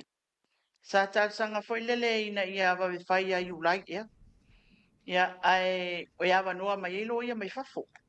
Ia ai whai atu leo leo, ele i umala tau tapenanga, i taimina, ia lea lana to e whamairo leo leo, e apea whai a November, se taimina November, ia tu atu i nei lo ia nei whafo. Ia wa umana whatatia ia por kalamia nei lo ia na ia lato fo i fuanga i ngā ruenga ma a inga pa me manati e tangata ia. Lea lana lai ona tolo mai e iloa.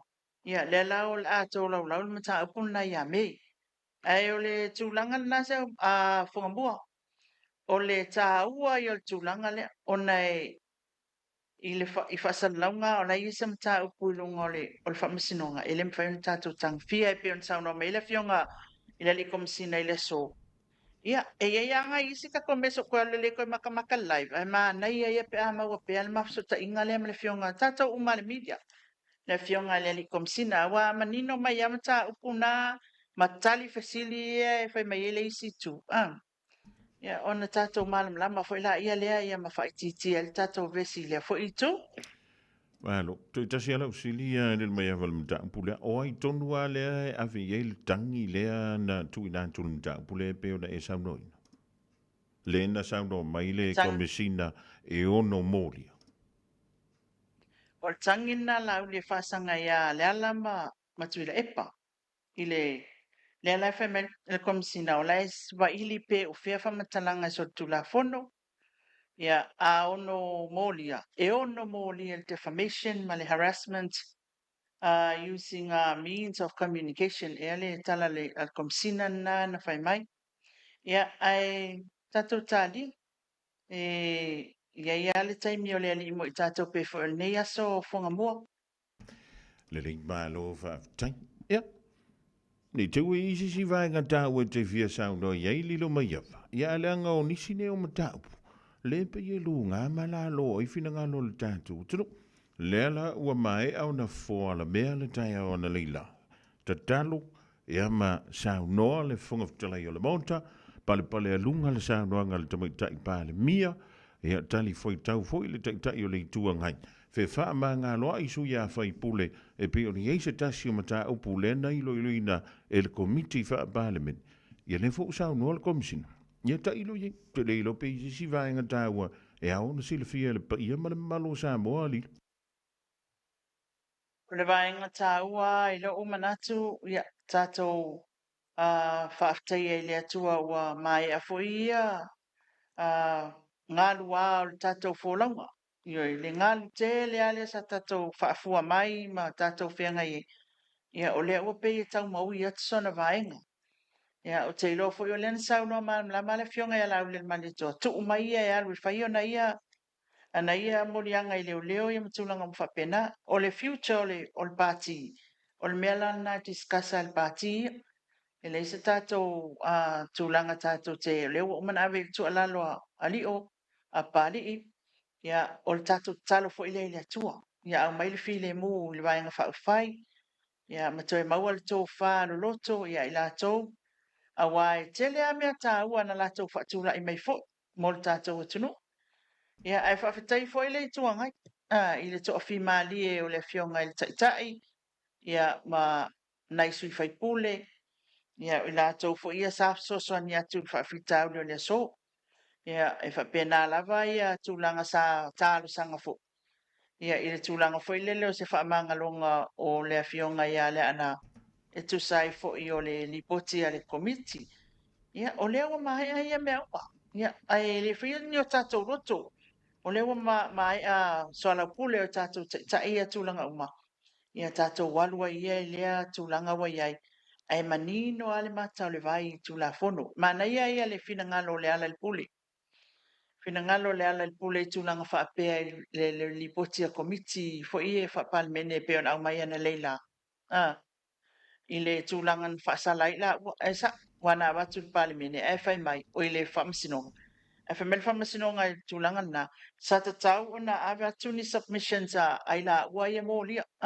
Silingia ni o lala ngona man tu langa wha pena i le mena iai. E an toi fo i mai a il palmene. Ai o le tūlanga tā ua i inisi o saunoanga i lea so, ia, ua whale ai lea tua whina ngalo o sui whai pule, ia, whapea fo i le maota, ia o te rofoi, ia, awa kako ke whale a sa kangi whale lea tua e matango fie, leo kako kulia sa kangi whafuanga le la, ia, wa lava ia lea, wa lava langa sa ua ia kako, e tatou a afu i le, ia afu lau tele o lea lofa o lea li, ia malana whaaman man mai, na ia tātou sao, ia mauli, ia au tau stia ka ko va e le malolo tūla. So switasi masina o tau sanga le to ele la umaku ia yang wat. A ea whangamoa. Ia, mai ma wepan fa pe umaloa Januari toi te se maloa ka fia kirisi masi fo ilele wale wa tau maua sina to a fi mali. Ia wala u ia kirisi masi mala u ia kausanga fo wari o ol makwa pisi asole. Ia e fa fetai. Ia ole wa tau maua sina to a fi mali e le so. Ia tātou te si ele vi inga ile tu awa ele o so tātou ponto ele o so tātou tomai. Ke longa anga le kau whai kakalo uma ia ta māma tina mā tutua au nā le tua le mālo si o lunu uma i tātou uma lena tau whai ta talo mo se fi le mu. Ia ai longa kako ke penge ilangi vaengo la waulili. Ta o leia o whata whai tauranga i fia i tono sa tātou tunu o sa tātou sia ni wha moi moi. Ia, ma o tātou sia pēa, whaftaile au whai novena. Whafkai e kwan mako a inga wā mako a i whai ngovenga o kamanga. Ia, whaftai te lea o lea ua ma o nā e sia whaafitauri sa iaile wha lea o pong sa te lea sa tau wha man mai. Ia, a o lea ua ma tango fia lea so o atu talo man tapua inga se tātou atunu inu o mafio anga. Mana ia upu ia no whalonga le la.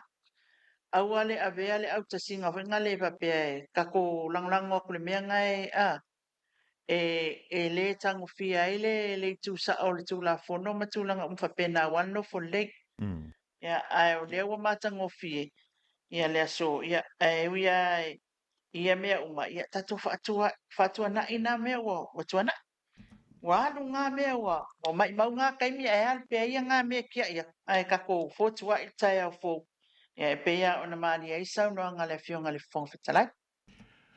Ve ia lo leo fata va mo le tele ngang fa taili lo mayava e u ina lunga mala lo le mata upu e pe ona talo ina i le so. Ia mana yaso ma fa yaso o tu na yatu. Ia e o leo tatu maua se to a fi mali o a umani si mei tu atu. Ia ta ti atu ia i la tu e fi to tonu ia mata upuna. Ia e kako ai ia. Ia le fi le mumon e pe ona tatu moli mawina i le so. Mai le tātou mwanga na foile, e a fua mai maunga. E le a fua mai lalo i le autinifu. Ia le manuia o nuu, o i tū malo, ia o a fio anga, ma le tunu. E a fua mai maunga. Ia, a le a fua mai lalo i tamiti laiti. Ia le manuia o tātou tunu. Ia, taune ia lo fale tua, ma tete ia tu lo soifua, ia ma so mantu wola, i le stofi a saune. Tumasano, e o atu ie. Ia ua moska ko kala fia. Ai tauina ia manuia tele ia ngā ruenga malawa singa. Ia ola o whianga i pēr malawa fio ngā lilo maiawa. Ia le tūlafua ina lava tātou e le tua. Pēr a wha pēr. Ia ole kā ko ki ngā lulu e pūna wā. Ia ua sona vi inga po lona vi inga. Ia e wha ai titi ai o tātou tangata. Ia wā oa ia kā ua ole amanatu mai ai le ali. Ka ika ia kumu i wha le kou. Kele le ai kā lafu. Ia e okay loa, o e ngai ke kua le vaola li. Ia, Fofogamua, e tu sa ta ua, me kai angai ki whangui. Kau maua ise me ai o le fia tamaiti, ia ma nai tupea nai tamiti o le aonga. Ai tato o le vi inga o le ali e le whaititia, i o tau finangalo Samoa fa pe fo i o mātou tangata ia i le nei aso o tātou wa ai ai fonga nga lei o le atua malo na alofa i le mawai mo se tātou o tunu paua le tala ia tātou ave pea ia lea manuia mānaia o tātou wa ai ai le aso o nei toi e ni vevesi mani tūlanga e le manuia le tātou o tunu mā kau ai ai ngai ke ilo pe e se lau pasenge le whaamo i mai i whawhoi ngā a mengi se e whai whale ai kua mā kau e ngai uma maalia le se mea e pe yo ngā le sa wele le tūlanga te lea le lo vesi ai i le tūlanga foi le ele tio foi sisi awa afa ia wa kwarkala ngi se ala ia le tūlanga te le whakula mako le media mako wa kwankar se le ai a fai e fau tu atu tangata i e sai di langa ia wa enga fai ia te oele te fai tau papakiu mai lunga social media ia na e alwa le aku ia la tūlanga na ai ora o tuu le tala wha maonia ia ma le tala tatu te maua ele fi le mumon ia alo fatu le atua i fina ngalo tatu sui fai pule pa enga fai mai lua ia alo fa mai fo ile ali wana vai ia vivesi un man nge lima kausanga o le vivesi ia ioi ai o le tele i o tatu mea onga e tau ona fai ia e tatu fa tatalia ia fonga mua Ola se si tala ma se si tūlanga e ono o ia ili mata uku. Ia o lea ua tu alalo le fionga le fonfitalai te ilofu. Ia o le tala fo ilea o whapena ona au mai nei matato nuu ma fio anga mai tu malo. Ai mai se lava. Ia o feoi o le tala nei. Ele o fia mana o lato e tato te fe ainai pe misa. Tasi ale upu. Ia tatou fe alfani e pe o le mavaenga i Iesua o le ia fio le lang. Ia tatou fe alfani e iloa i tatou o na so. Pea tatou fai alo na fina ngalo. Ia ma tatou fe alfani.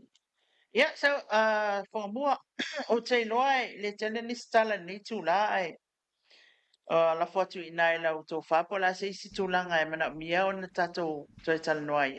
O la u nai tū vai ni aso. Sa o uma sa moa i kai o mawhauwhaunga o mata, o talinga, mea uma sa ave umaitai o le whonoa al palmene. Ia, o lea ua fo i mai tātou watunu, e mo i ele iai tino i tai o o loto, ma fina ngalo, o mata, o talinga, ma le whalangona na iei, ina ia mawhai o na tātou to a whima lie. Ja, atonu o le ale toi e whaasilia se upu ma se whaamtalanga le riva ngo le Aoauli le mea pe o fa tu i se teimi wa tuana. Ia, na paua le me pito silio na ufa utahi le so. Ele ise me o ngase. E ui ina tau si lai titi ia la fonga i tutonu o le parliament. Ele o le matafa yo ilna ali ima foi pule. I tutonu o le maunta fono o Samoa. Ia whapenga fui ki ngiusila, whapenga fui euskari. Io, ele leila an tātou parliament. Ele ka wai se vai po isia kung uia ka vai ko ul se vai ko. E va tanta la funga la tal. Ala ngai sa ola tal. O nai lunga o le YouTube, o nai lunga o le TikTok, mea va per. E tutupu mai inicio parliament. Al parliament ai o Samoa. Se e o tātou e fetaui la vai upu ma fa matalanga. Ia e a umafu. Ia na mai voile, na vai la utala le ana leila ni liru mai ava na ua mai ai le fontanga. O vet, vai. O ka ika le la ape le whakuru kakavat. A laua umanga whai le breakfast. Ia laua sauni atu le lunch sui a whai pule o le motifono o le tātou pāle midne i sāmu. A lea koe a vidi malaka ambulancingi. Karu ai loka popole vat. Ai a ku uana makafo yoi a lii. Ma te mai tai whai pule o le mota. A pa ua le mea ka i kai whai. Vai, o e whai mei se ka ko i puki o le kai au. Mangkua mai le ko inga male, lo makua i le Aoauli. Pea ko fo i mei ko ka whaunga i ko ngā rue. A pa ua langa. Le mea leo loka vevesi vale a ko i maka i kai. E ke i a miro moa wha maka, je i whamale mori se i whavango i fuasko moenga ngā o si, o se kama le Fofogamua le wa isia o le wa ia kupe wa kalakala ngoa ngai le fa alu ioi E se la fia e fonga mo la tala e fitalai. Pako whainga renga e le Catholic media. E la si ali i sa ma whainga renga. O kero inga la e te mine ia wale o te whainga renga TV. Au le nei e sa mo. O mantua la. O mātou e tape nā ia whainga loto whaiwhi au e watu. Whai mai runga TV. Kei mi olo ka fou. Laka ke fou aku TV.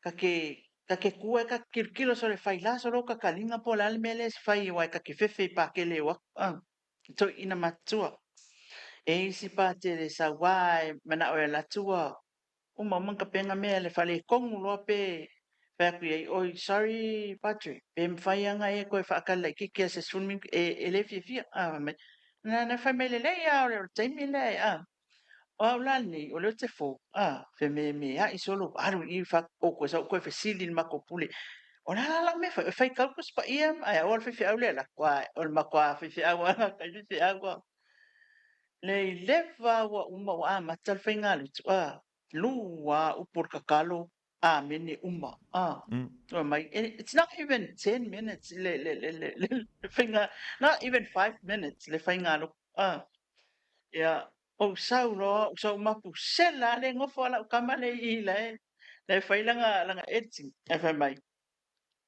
o fa alongo aku lau paka ku le nga e paka ku so le pero fa la me la mo e i ave le pu vai vai ka un ku le mo e i ave ku spa i fa kulang sale ale e va i fai nga lo ku ngale kolua la nga ia uma le fai nga kusale ai pase mo ia la walu le nga e masawengi ia la wasa wese la mai kusale penga so kala ngonga le mele foi nga le vivesi le na vivesi social media ma le vivesi a tatu supporters ma ia ma le telo le maulo ia fa winga mai pula fongo ma le mauleo leo fa se enga lunga social media nga mai ai i pale mingi la le mele tu ia manga me nga fai mai ole fontalai ele ku sa kongi mai le polo i kong ai ko kangoli o ko e kaffi le polo i pali ko e vello lo fai lo ia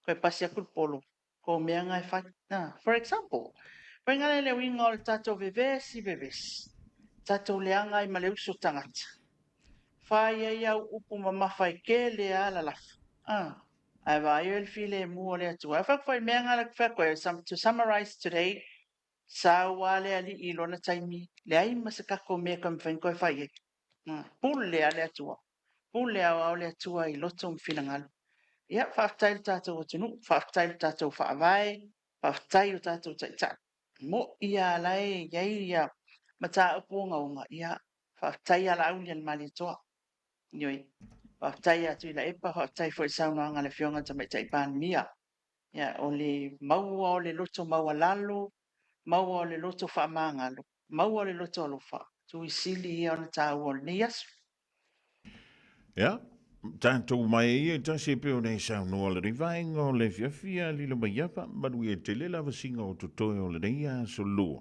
mai ma we pang va pe o le vai so peingi mangu fa ku ku ange nga ale le western ye se au ye le ma singa fo ke lo nga ka mo we singa laki te tento le tuolo so fu ma le man to la stofi a sa nei fa la la la to tu le tu ya inga lo fa mai te o ena ya to mo fu ni si ta tu tala ta tu te fa so ai ya mi je lava ia le longo pu ia li ia le pa ia male mamanu le tu i meo lo tutupu meo le a tutupu manisi vai ngai o tula i mai ile lo mana o man toni au kilani le mai vai as malo lo le so fu le vai so asa na au kilani e ta o le Auckland anniversary ya o le la wo look forward ya o le o mo e mai la vai le fia la sa to ya la la stofio le vai solida pe a o aulia ai a o le aulia lilo maria maia o mai io a mo wan ko ipu foi le fai poku se lua pe ko ni wala ma ko nga la fo tuina to lunga me le tan to filo inga le so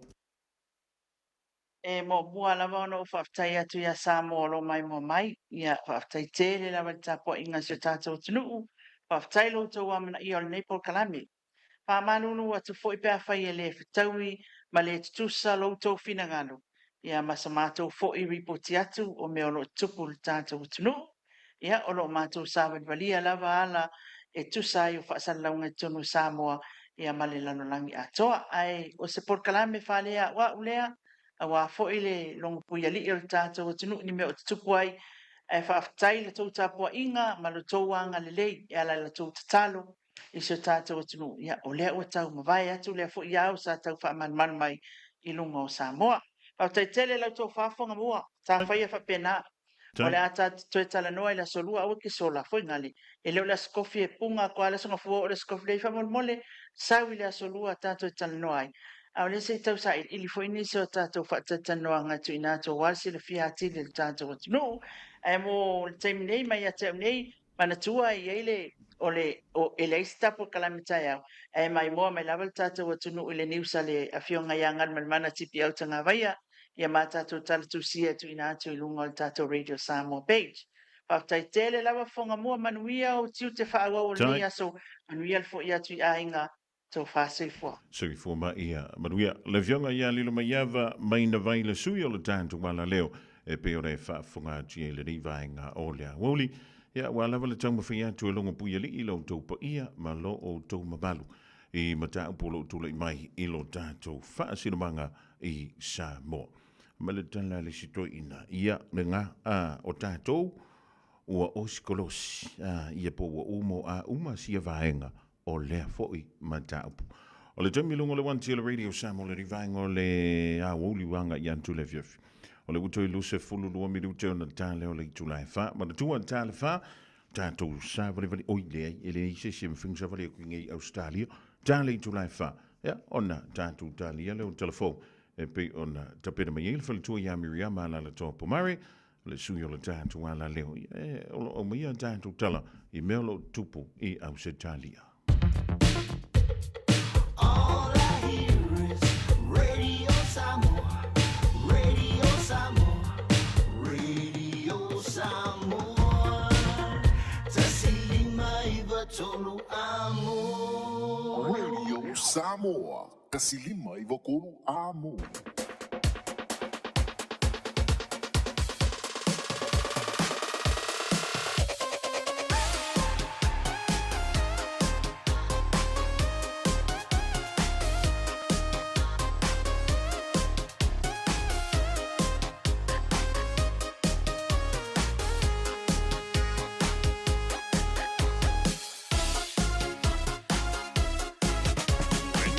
Shines on the mountains.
Beta Drive Doctors i le taulanga whaatau I maangele whaapea manrua o le vaenga o sosingasngase pe amana o mia e whaatino e fo I matupui pui o le whana witi o tupui pui la COVID sfuluiva mo I lātou e sfuluan tausanga malunga atu whaapea matupui pui o le flu wala au telefoni 255-valu mo sauva noe whaatino ai nei au nanga o fisa fo mai I maangele I taftafane o le McDonald a manrewa I taftafane o le Faletusi po le Public Library Beta Drive Doctors Clinics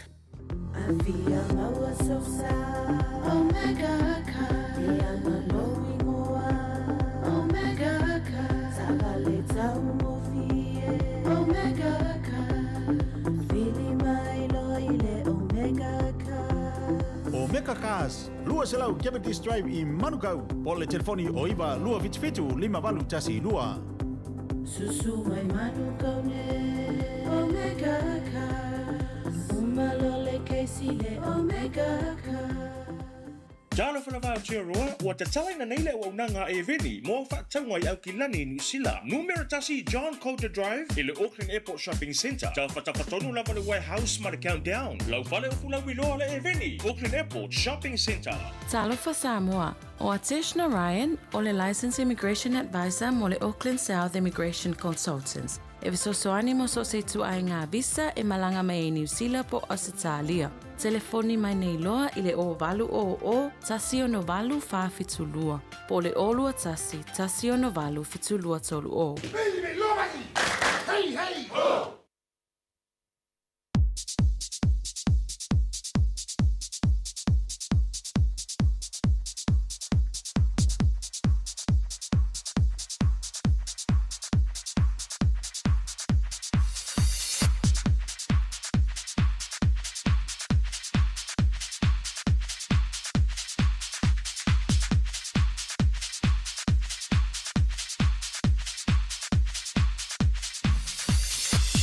Alewa tuis flua no minuto na tale o le tula e fai le difo I vango le fiafia o le faalinga.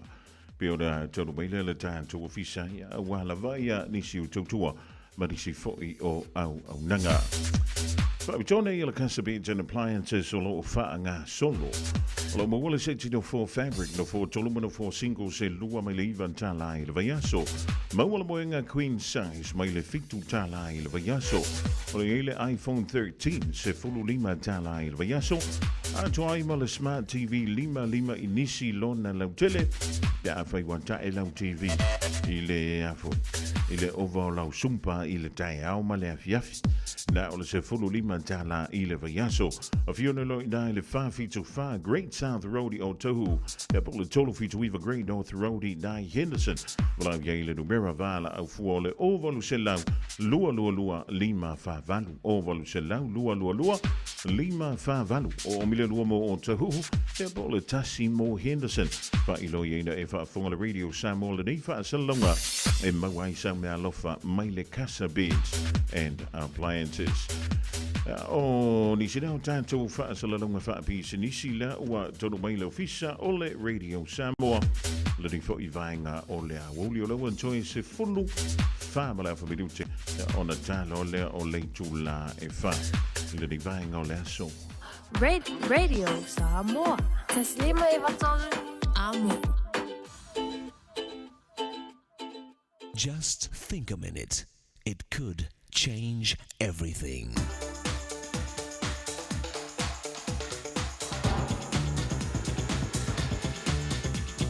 Think a minute. Any man can be a success, no matter how poor he started in life. This was said by Clement Stone, a highly successful businessman who began his career as a 16-year-old selling insurance from door to door. After only 4 years, he started his own agency. And later, he had his own insurance company worth more than $150 million. Stone says that we must program ourselves to succeed, much like a computer is programmed. In fact, the computer is just a simple, poor imitation of the far more powerful and advanced computer of our human mind. Today and tomorrow, we'll talk about the 3 essential ingredients you must program into yourself for success. First and most important is your own motivation to make the best choices and then move you to action. A rich owner of a woman's cosmetics company told his secret to success. He said, "I never promised a woman that my products would make her beautiful, but I always gave her hope." Without hope, you cannot motivate yourself. Hope is your desire plus your strong belief that you really can reach your goal, and you fully expect to reach it. You must believe every day that you're getting closer to your goal because you know you're doing what it takes to get there. It's not just believing it, but doing it now, moment by moment, hour by hour, till it becomes your way of working and living successfully every day. Another powerful way to motivate is by example. Clement Stone had a young salesman who did not believe he could sell insurance to the kind of people who lived in his town. So Stone went to work with the young salesman for one day to show him how. Stone asked the young man a few questions about his town's people. Then he asked God to help him do his very best. Afterwards, Stone confidently went door to door, and he sold an insurance policy to every single person he talked to that day. So why don't you start today? Just ask God to give you His kind of hope that is real and His power to start changing now. With Him in control of your mind and life, you can become truly successful, the way He always planned for you to be. Just think a minute.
Peace Chapel tolu wan tuaile poloka lamena o le think a minute mo I tanto uma le ni fo I vaing o le fiafio le wa toiva minute na tale o le July fa.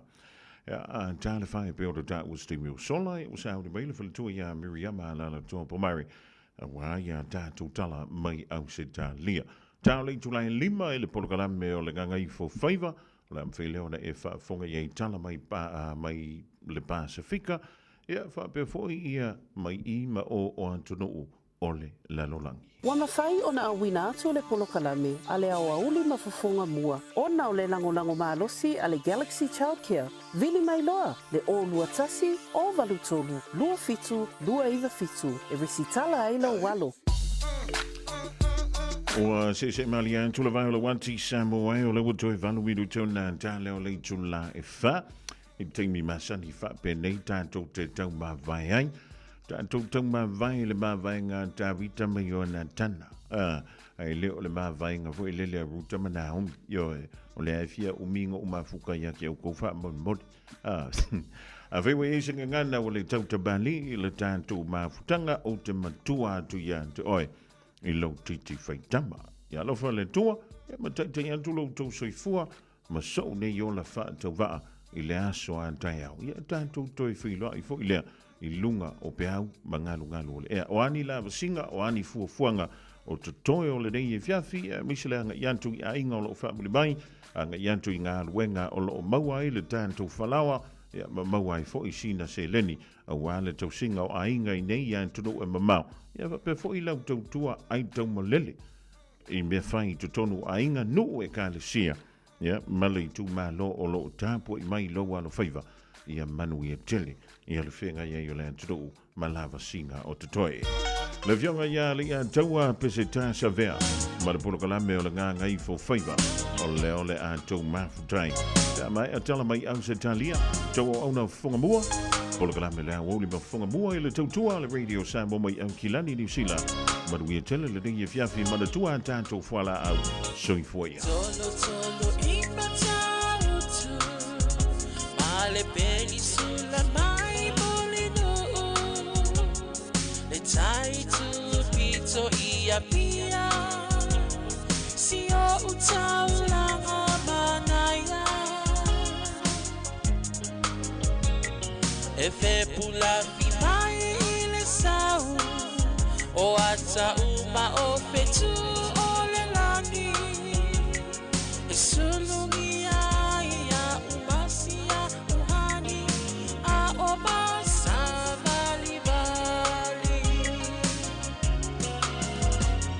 le masina se i esu solo ia Samoa lo uatulu se i fai mafia fianga ie mama atene matama olo sisi vai ma pepese matata lato tunele a oma ema ne ilano ole niu na o masia opele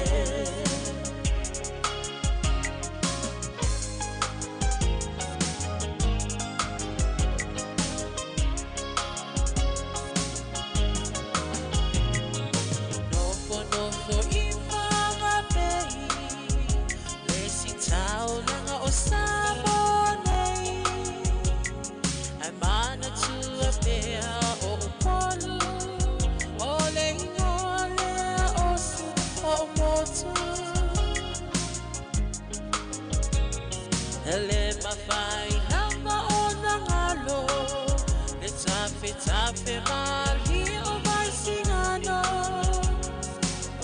ono po ai tine matama yunga lona awala lau papa